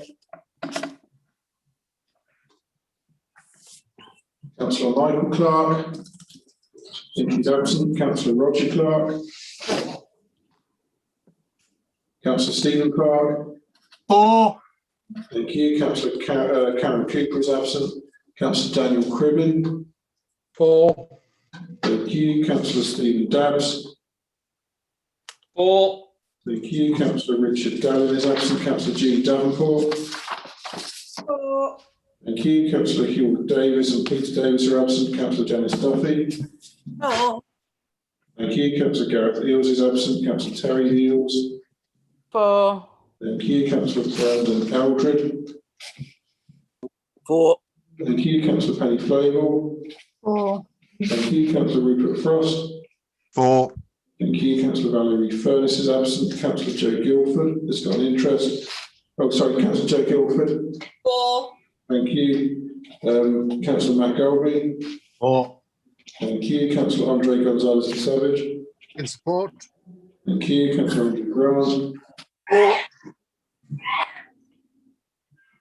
Councillor Andrew Grant. 4. Thank you. Councillor Luke Greystone and Councillor Liz Griffin are absent. Councillor Tim Hadland. Councillor Mike Hallam. 4. Hack is absent. Councillor David Harris. 4. Thank you. Councillor Lauren Harrington Carter. Absent. Absent. Councillor Jonathan Harris. 4. Thank you. Councillor Rosie Herring. 4. Thank you. Councillor Stephen Hibbert. 4. Thank you. Councillor James Hill. 4. Thank you. Councillor Alan Hills. Councillor Alan Hills.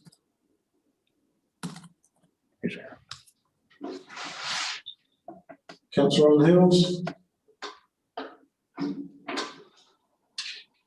Councillor Stephen Hollowell. Councillor Gregor Hopkins. Is that okay? I've unmuted and I've said 4. I could hear you now, Councillor Hills. Thank you. Councillor Stephen Hollowell and Councillor Gregor Hopkins are absent. Councillor Amy Howard. 4. Thank you. Councillor Wayne Howard. 4. Thank you. Councillor Cecilia Irving Swift. 4. Thank you. Councillor David James. 4. Thank you. Councillor Martin Johns. 4. Councillor Paul Joyce.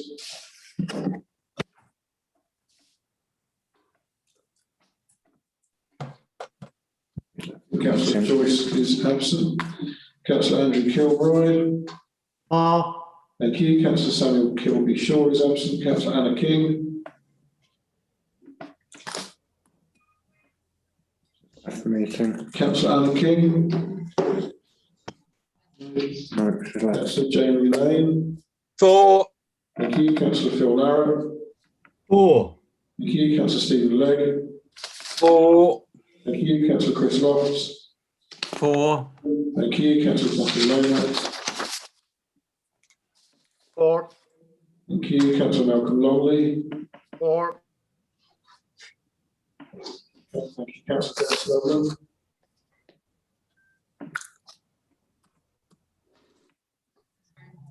I think Councillor Dennis Loveland is absent. Councillor Ian Ward. Councillor Chris Malpass. 4. Thank you. Councillor Charles Manners. 4. Thank you. Councillor Brian Markham. 4. Thank you. Councillor Mary Markham is absent. Councillor Les Marriott.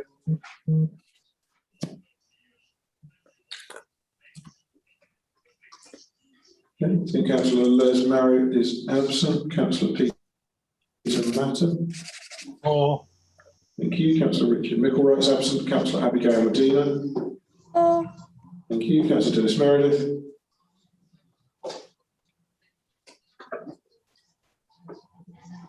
Can't see Councillor Dennis Meredith, so I think he's absent. Councillor Chris Miller. 4.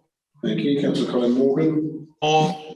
Thank you. Councillor Ian Morris is absent. Councillor Jonathan Nunn. 4. Councillor Brian Oldham, Alice Kimmord, Stephen Osborne, and Vilesh Ramesh Pareka absent. Councillor Kevin Parker. 4. Thank you. Councillor Suresh Patel. Okay, Councillor Patel is absent. Councillor Sarah Pack and Jason Pritchard are absent. Councillor Ken Pritchard. 4. Councillor Wendy Randall.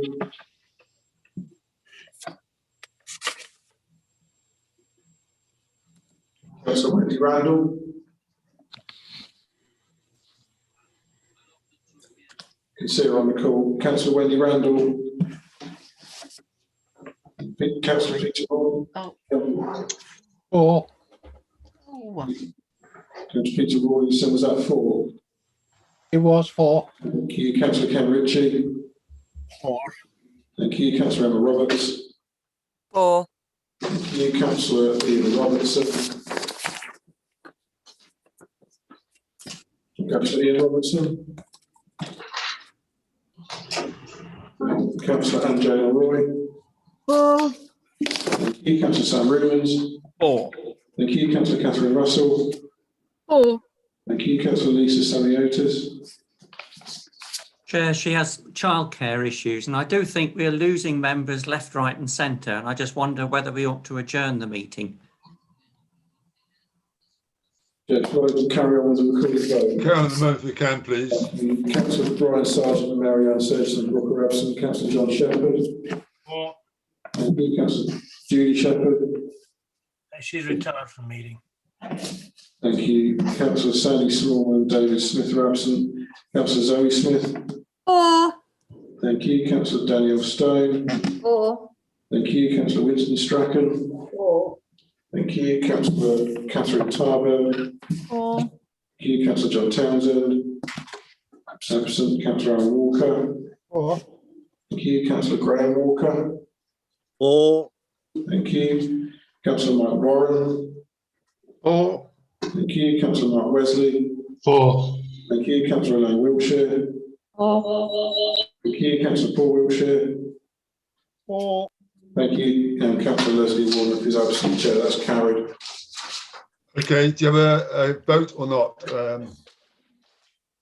Chairman. Thank you. Well, I declare the Chairman. proposal carried then. Yeah, excuse me, Chairman. We've got Councillor a number of, Lomax. we've got a number of parents on this call who've got to get up in the morning and go to work and homeschool their children. I think it's unreasonable to continue the meeting. Well, I have to say, Councillor, that I did check up actually, because at Daventry Council we have a 3-hour limit, and then we ask members if they want to continue or not. So I did check only about 10, 15 minutes ago whether that applied to our shadow authority. I was advised that the new authority will certainly have that rule in, but the shadow is a bit different, and there's no guillotine either. So we have a choice, members, that we either continue or have a bit of a break maybe for a few minutes, or not have a break and just continue, or have another meeting or continue the meeting on another day. I'll just pass on to Councillor McCord. If council wishes to adjourn, that's a matter for it. But you really should, in my opinion, take the next item. We have to set the council tax. I said that. There's a statutory limit. So at least have one more roll call vote on the council tax setting proposal. Yes. And then can we return to this debate on whether or not we wish to adjourn. It would be highly irresponsible to adjourn now and not do the council tax. The other items I can certainly see could wait, but not the council tax setting. Okay. Can I just have a quick show of hands on those who want to continue on that basis at the moment? What basis? The basis of actually came on to the next item at least, because we've got to set the budget tonight. I have to say that one of the reasons we're in this position is because we had a lot of recorded votes tonight. So I'm not saying we shouldn't have recorded votes, but members knew when we have a 7 o'clock start that we're going to have a long meeting. And I thought we'd be here to at least 11 tonight, and we've done quite well so far. Well, it looks to me as the people, I'm looking at the numbers here, people want to continue, but I'm more than happy to have a short break if that's what's required. But I think the point Councillor McCord makes is a good one, that we are here to set the budget tonight. We've got to get through that at least. I prefer to just get through the agenda. Can I say, Chairman? Yes. Could we say, yeah. Sorry, Councillor Bearsworth. Go on. No, I was just going to say, let's set the budget, because that's the most important thing to do tonight. And then go on to another meeting. Set the council Well, that's not tax. going to do that Yeah, yet. the council tax, yeah. We'll go to the budget item first, and then we decide what we're going to do after that budget item, okay? Chairman, please, may I speak? You may speak, Councillor Lomax, yes. Oh, thank you very much. The sound is so poor from Democratic Services that I missed my name entirely on the last vote. And if we're going to be doing the council tax by recorded vote, can we please be sure that in fact it's going to be audible? I am here. I didn't hear my name. It's very distorted, and I want to be sure that I am able to vote. Thank you.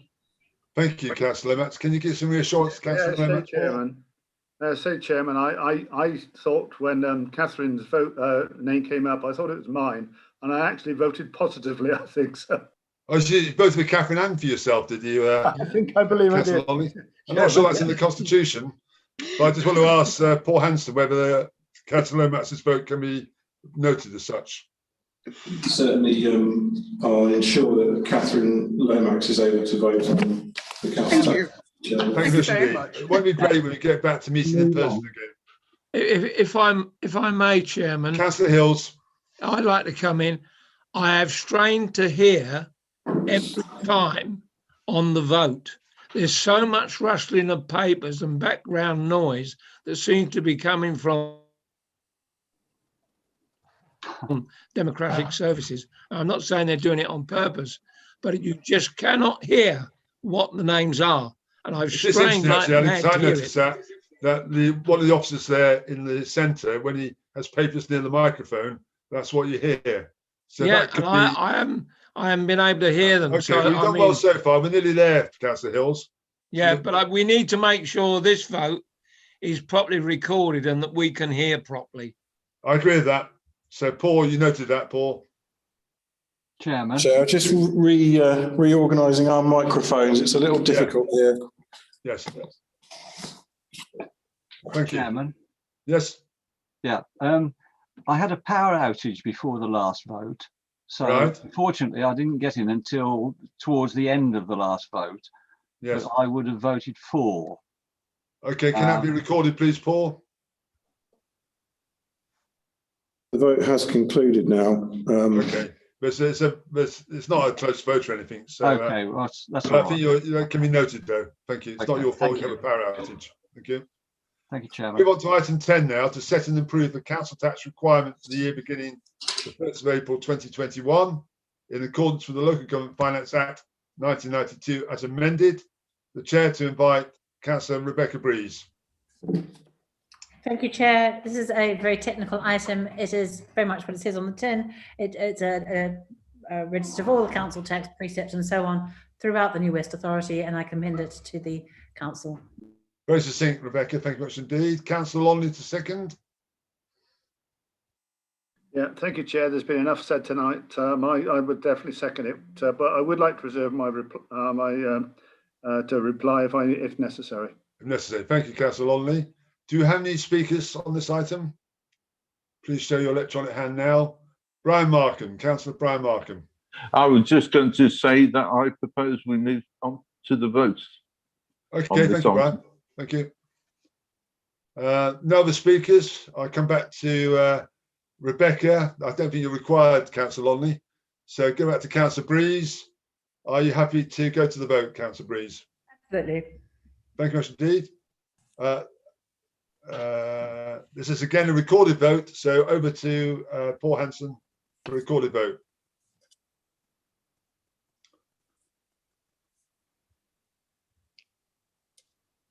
You're muted.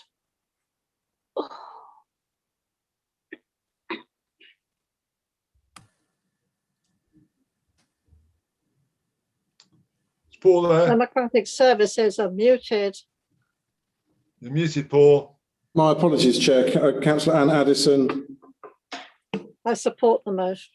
Thank you, Councillor Mark Allen. Abstain. Thank you, Councillor Johnny Amos. For. Thank you, Councillor Tony Ansell is absent. Councillor Rafia Ashraf. Against. Thank you, Councillor Robert Atkinson. For. Thank you, Councillor Richard Auger. For, thank you. Thank you, Councillor Mohammed Aziza Rahman. For. Thank you, Councillor Anthony Baggott-Webb. For. Thank you, Councillor Fiona Baker. For. Thank you, Councillor Dermot Bambridge. For. Thank you, Councillor Sandra Barnes. For. Thank you, Councillor Sally Beardsworth. Abstain. Thank you, Councillor Phil Bignell. For. Thank you, Councillor Carol Billingham. Absent, Councillor Jane Birch. Councillor Jane Birch. Against. Thank you, Councillor Alan Botwood is absent. Councillor Lizzie Bowen. For. Thank you, Councillor Rebecca Breeze. For. Thank you, Councillor Adam Brown. For. Thank you, Councillor Robin Brown and John Budden are absent. Councillor Nick Bunting. For. Thank you, Councillor Mina Calley. Against. Thank you, Councillor Alan Chandler. For. Thank you, Councillor Pindy Chohan. For. Thank you, Councillor Nazim Chowdhury. Is absent. Councillor Carol Clark. Carol Clark is absent. Councillor Michael Clark is absent. Councillor Roger Clark. Thank you, Councillor Stephen Clark. For. Thank you, Councillor Karen Cooper is absent. Councillor Daniel Cribbin. For. Thank you, Councillor Stephen Dabbs. Against. Councillor Richard Dallin is absent. Councillor Julie Davenport. Against. Thank you, Councillor Hewell Davies and Peter Davies are absent. Councillor Janice Duffy. Against. Thank you, Councillor Gareth Eales is absent. Councillor Terry Eales. Against. Thank you, Councillor Brandon Eldred. For. Thank you, Councillor Penny Flavell. For. Thank you, Councillor Rupert Frost. For. Thank you, Councillor Valerie Furness is absent. Councillor Joe Guilford. For. Thank you, Councillor Matt Golby. For. Thank you, Councillor Andre Gonzalez de Savage. For. Thank you, Councillor Andrew Grant. For. Thank you, Councillor Luke Greystone and Councillor Liz Griffin are absent. Councillor Tim Hadland is absent. Councillor Mike Hallam. For. Thank you, Councillor Enham Hack is absent. Councillor David Harris. For. Thank you, Councillor Lauren Harrington Carter. Absent. Absent. Councillor Jonathan Harris. Abstain. Thank you, Councillor Rosie Herring. 4. Thank you. Councillor Stephen Hibbert. 4. Thank you. Councillor James Hill. 4. Thank you. Councillor Alan Hills. 4. Thank you. Councillor Stephen Hollowell and Councillor Gregor Hopkins are absent. Councillor Amy Howard. 4. Thank you. Councillor Wayne Howard. 4. Thank you. Councillor Cecile Irving Swift. 4. Thank you. Councillor David James. Thank you. Councillor Martin Johns. Abstain. Thank you. Councillor Paul Joyce. Absent. Councillor Andrew Kilbride. Thank you. Councillor Samuel Kilby Shaw is absent. Councillor Anna King.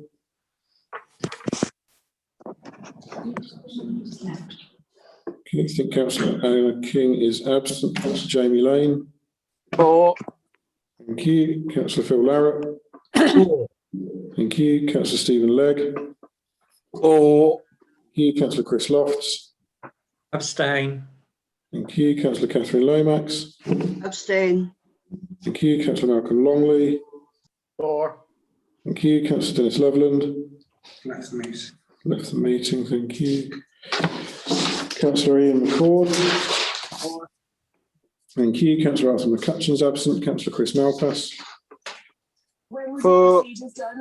Friday morning. I came out of surgery at 12:30 and I've been on morphine until 4. mid-morning. Yeah. Thank you. Councillor Malpass. Councillor Charles Manners. I think Councillor Manners is absent. Councillor Brian Markham. Abstain. Thank you. Councillor Mary Markham is absent. Councillor Les Marriott. I left. Is absent. Councillor Peter Matten. 4. Thank you. Thank you. Councillor Richard Micklewright is absent. Councillor Abigail Medina. Abstain. Thank you. Councillor Dennis Meredith. Left. Absent. Councillor Chris Miller. 4. Thank you. Councillor Colin Morgan. 4. Thank you. Councillor Ian Morris is absent. Councillor Jonathan Nunn. 4. Thank you. Councillor Brian Oldham, Alice Kim Ward, Stephen Osborne and Nilesh Ramesh Parekh are absent. Councillor Kevin Parker. 4. Thank you. Councillor Suresh Patel, I think, has left the meeting. Councillor Sarah Peck and Jason Pritchard are absent. Councillor Ken Pritchard. 4. Thank you. Councillor Wendy Randall. Against. Thank you. Councillor Peter Rawlinson. 4. Thank you. Councillor Ken Ritchie. Against. Thank you. Councillor Emma Roberts. Against. Thank you. Councillor Ian Robertson. I think he's left the meeting. Councillor Anjana Roy. Against. Thank you. Councillor Sam Rumans. 4. Thank you. Councillor Catherine Russell. Against. Thank you. Councillor Lisa Samiotis. Has left the meeting. Councillor Brian Sargent and Marianne Surgison Brooke are absent. Councillor John Shepherd. 4. Thank you. Councillor Judy Shepherd. Absent. Councillor Sandy Smallman and David Smith are absent. Councillor Zoe Smith. Against. Thank you. Councillor Danielle Stone. Against. Thank you. Councillor Winston Strachan. Against. Thank you. Councillor Catherine Tarver.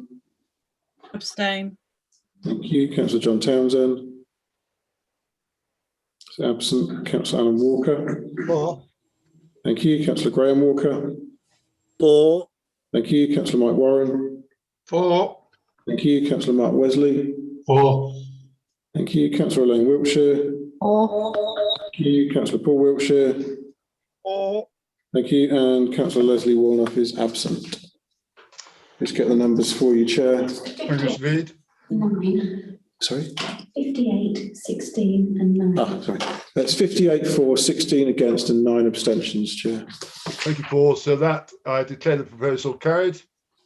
Now, members, we have a choice. I suggest we have a 10-minute break if you want to continue, a comfort break or a drinks break. The alternative is we cease the meeting now because the budget's gone through. We will have to meet again fairly quickly, I guess. Would that be right, Paul? Yes, Chair. We would have to find a date that works for members. Okay. So I'd I like really to need to know. propose that we suspend the meeting, Chair. No. You propose that? Okay, we'll go to a vote on that in a second. And what do you propose, Councillor? What do you propose in terms of when we finish this meeting then? On another I date? propose we suspend it and reconvene it at the nearest earliest date, but we finish for tonight. No. Okay, that's a proposal. Do you have a second there? I'll second that. Me too. Okay, well, Mr. well, Chairman, two may I- seconders. Can we go to a vote on that proposal, please? Chair, just bear with me and I'll need to create a poll, which I'll be able to do quickly. Okay, that's very kind. Thank you.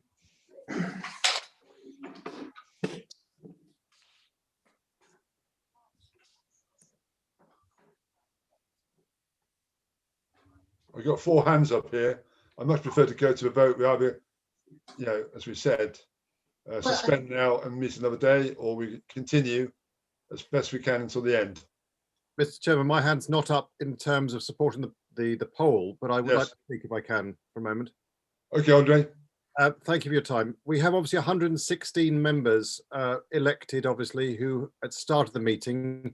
We have currently 98. I think to reach another date that would be fitting with everyone's diaries in the very near future would be rather difficult indeed. As much as I would not like to extend the meeting past this hour, I think if we can all agree to be sensible in terms of the number of speakers on each item coming forward, we might be able to complete this in a very short time. But to find another mutually convenient date for 116 people in the next week or so can be, I'm sure, rather daunting for Democratic Services. Thank you for that. Councillor Zoe Smith, quickly, please. Just on that, I know that we've had an open statement from our leader tonight suggesting that he doesn't value inclusivity and diversity, which I'm sure that his colleagues who have worked really hard for that on the Conservative group in Northampton would be very disappointed to hear. But we do have, as Councillor Stowe mentioned, we have parents, we have people who work in favour of inclusivity and in favour of the inclusivity mentioned by Conservative councillors here tonight. I suggest that we are inclusive of the diversity of the councillors that we have, and we're respectful of that, and we adjourn so that parents are able to put children to bed and so that people who work are able to make a positive start in the morning. Well, thank you, Councillor Smith, for that. Councillor Roberts? I second Zoe's comments. As one of those parents, as many others are on here, who will have to go to work in the morning and didn't get to put the little one to bed. But I'd also really just like to say very quickly that we've got 6 items left, and some of those items warrant debate and warrant conversation, and we should be given the opportunity to debate those properly and not race through the last 6 items. And I would like to say that I don't know who set the timetable or the agenda for the meeting, but 16 items on an agenda, one of which was a budget, which was obviously going to be contentious and needed lots of discussion. I think we should have thought about that earlier. So I appreciate Councillor Gonzalez's comments about not being able to squeeze it in, but we're going to have to, because the 6 items on the agenda are really important for us to discuss. We mustn't rush through those this evening. Thank you, Councillor Beersworth. Yes, Chair, I'm inclined to agree. None of us do our best work when we're tired and worried about other things. So I think it's much better that we adjourn and set another date. Get on with it. Councillor Stone? Oh my word. I think it's really important to be respectful of other people's agendas. You know, there are people in this room who've got disabilities, who are ill, who've got children, who've got caring responsibilities, who need to get up early to go to work. It's unreasonable to expect them to continue. We've been in this meeting for 3.5 hours. I think that is enough. We've covered the statutory business, haven't we? And I think we can reconvene and deal with the other 6 items at a later date, not too late, as soon as we can. Councillor Brown? Thank you, Chairman. I've got a 4-week-old baby downstairs. I've got a full-time job that's due to resume shortly. There are absolutely no guarantees that a rearranged meeting will be convenient for those needs. We knew about tonight. We knew that it was going to be a long meeting. Members have every right to call recorded votes, but when they chose to do so, they knew the consequences, and yet they still chose to indulge themselves by doing so. I don't think there's an interest in everybody's agenda here. I think there's an interest in their own agenda, and I think we should continue through the business on the agenda. Those recorded votes are statutory, actually, Councillor Brown. Not on the amendments, Councillor Stone. Thank you. Can I want to move to a vote, if I may. We've had enough on this. We could debate this for another hour. Yeah. I want to move to a vote, whether we should continue the meeting with maybe a short break now, so people can actually have a cup of tea or look after children, whether they want to do for 10 minutes or 15 minutes, and then carry on the meeting tonight. Otherwise, we have to set another date, which may not be easy, and a time and date. But obviously, I'm happy to take the will of the council. So, Paul, can we arrange a vote on that, please? I can, Chair. I just wanted to mention that John Kay, the chair of the Independent Remuneration Panel, is in attendance. I don't know if he'll be able to attend on another date. Right, that's a good point. Well, maybe we should take him next if we're going to go on. Yeah, thank you. Okay. Would you like me to launch the poll? If you can launch the poll, please, we can take a decision on this, please. Okay, so this is a poll to vote, members to vote if they're in favour of adjourning the meeting, yes, no, or abstain. I'll give members 20 seconds to cast their votes.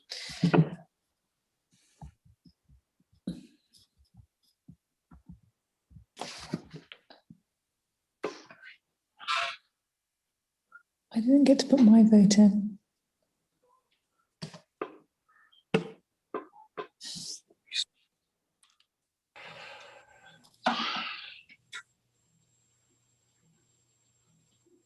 Councillor Chauhan in the room who wishes to cast.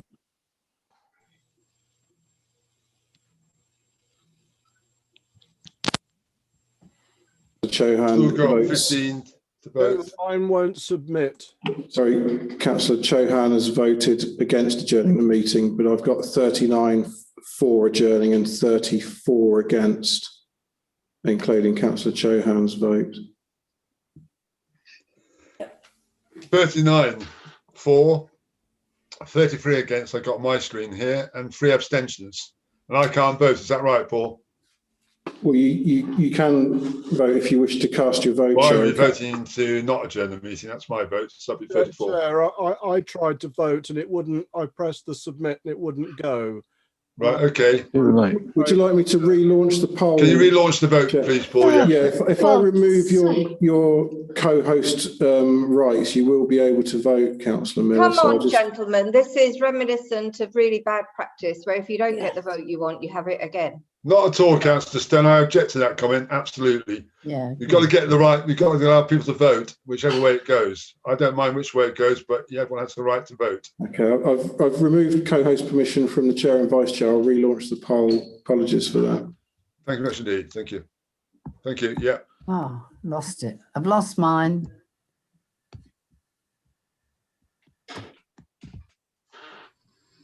Should it be on us? You can't vote on it. Vote on the middle of the screen. I've lost it. Oh, God, a minute. Chair, can you just ask Councillor Flavel how she wishes to vote? Oh, I see. Yeah, but I haven't got. Should I not have something on the screen? You should do. You should. No, I haven't. I don't have anything either. Okay, I've Me got neither. Chair. I've got 38 for and 37 against. It's pretty tight. I haven't voted because it didn't come on my screen. I haven't voted either. Chair, do you want to allow those councillors who say they are unable to vote Yes, to please. We could cast do. their vote verbally? Yeah, can you call their names out and see the vote, please? Well, I don't know who can't vote, Chair. I'm relying on them to let us know. Okay. Councillor Ashraf and Councillor Carley. And Councillor Flavel. And Councillor I'm perfectly happy to go on if that is absolutely necessary. Although, to be honest with you, I am very tired. Okay, Councillor Ashraf. Yes, I agree. We should reconvene another day. No, you can't. Councillor Carley. Reconvene another day, please. Chair, that makes it 40-38. 40 what, to cease the meeting? To adjourn, yes. To adjourn, okay. I just want to make a comment to that, if I may, because actually I've done my very best tonight to move the agenda on as quickly as I could, allowing members to vote. And I think the one thing that did hold us up tonight was the recorded votes outside of the ones you would expect to have. So in a sense, I agree with the comments made earlier that you've got to think about the consequences of what you're doing. I think it would have been far more preferential tonight to get all the business done this evening. And if it could be done, but I do accept that people will have different commitments. So I'm disappointed personally that we can't do it in one evening. I got a couple of hands up now. Councillor Mark Allen. Yes, thank you, Mr. Chairman. Point of order, Chairman. Is the meeting now formally adjourned or not? Well, that's a good point, actually. I was just going to say the meeting will be a formally adjourned now. But I'm disappointed, and that's why I'm making my comments, because I think we could have done it in one evening. If it's adjourned, then can we stop making comments and just adjourn the meeting? Thank you, Councillor Harris. I'll tell you what the meeting is, not you. I'm chairing the meeting. I'm saying the meeting will be adjourned. I hope you're all happy about the fact that you've managed to get it in this situation. The point I'm really making there is that was our right. We need to get with respect, Chair. That was our right to call for a vote. I didn't say you didn't have the right to do it. I didn't say that. But you must have realised that you are telling us the wrongs, Chair. So that's all I'm saying. And you've heard it from Councillor Stone as well. We were within our rights to call for a recorded vote. Thank you, Chair. If we're going to adjourn, Chair, it would be really good to do it now. Yes. Okay, but we need to work out when we're going to meet next. Well, Democratic Services will do that. Thank you, Councillor Stone. In that case, the meeting is now adjourned. Thank you.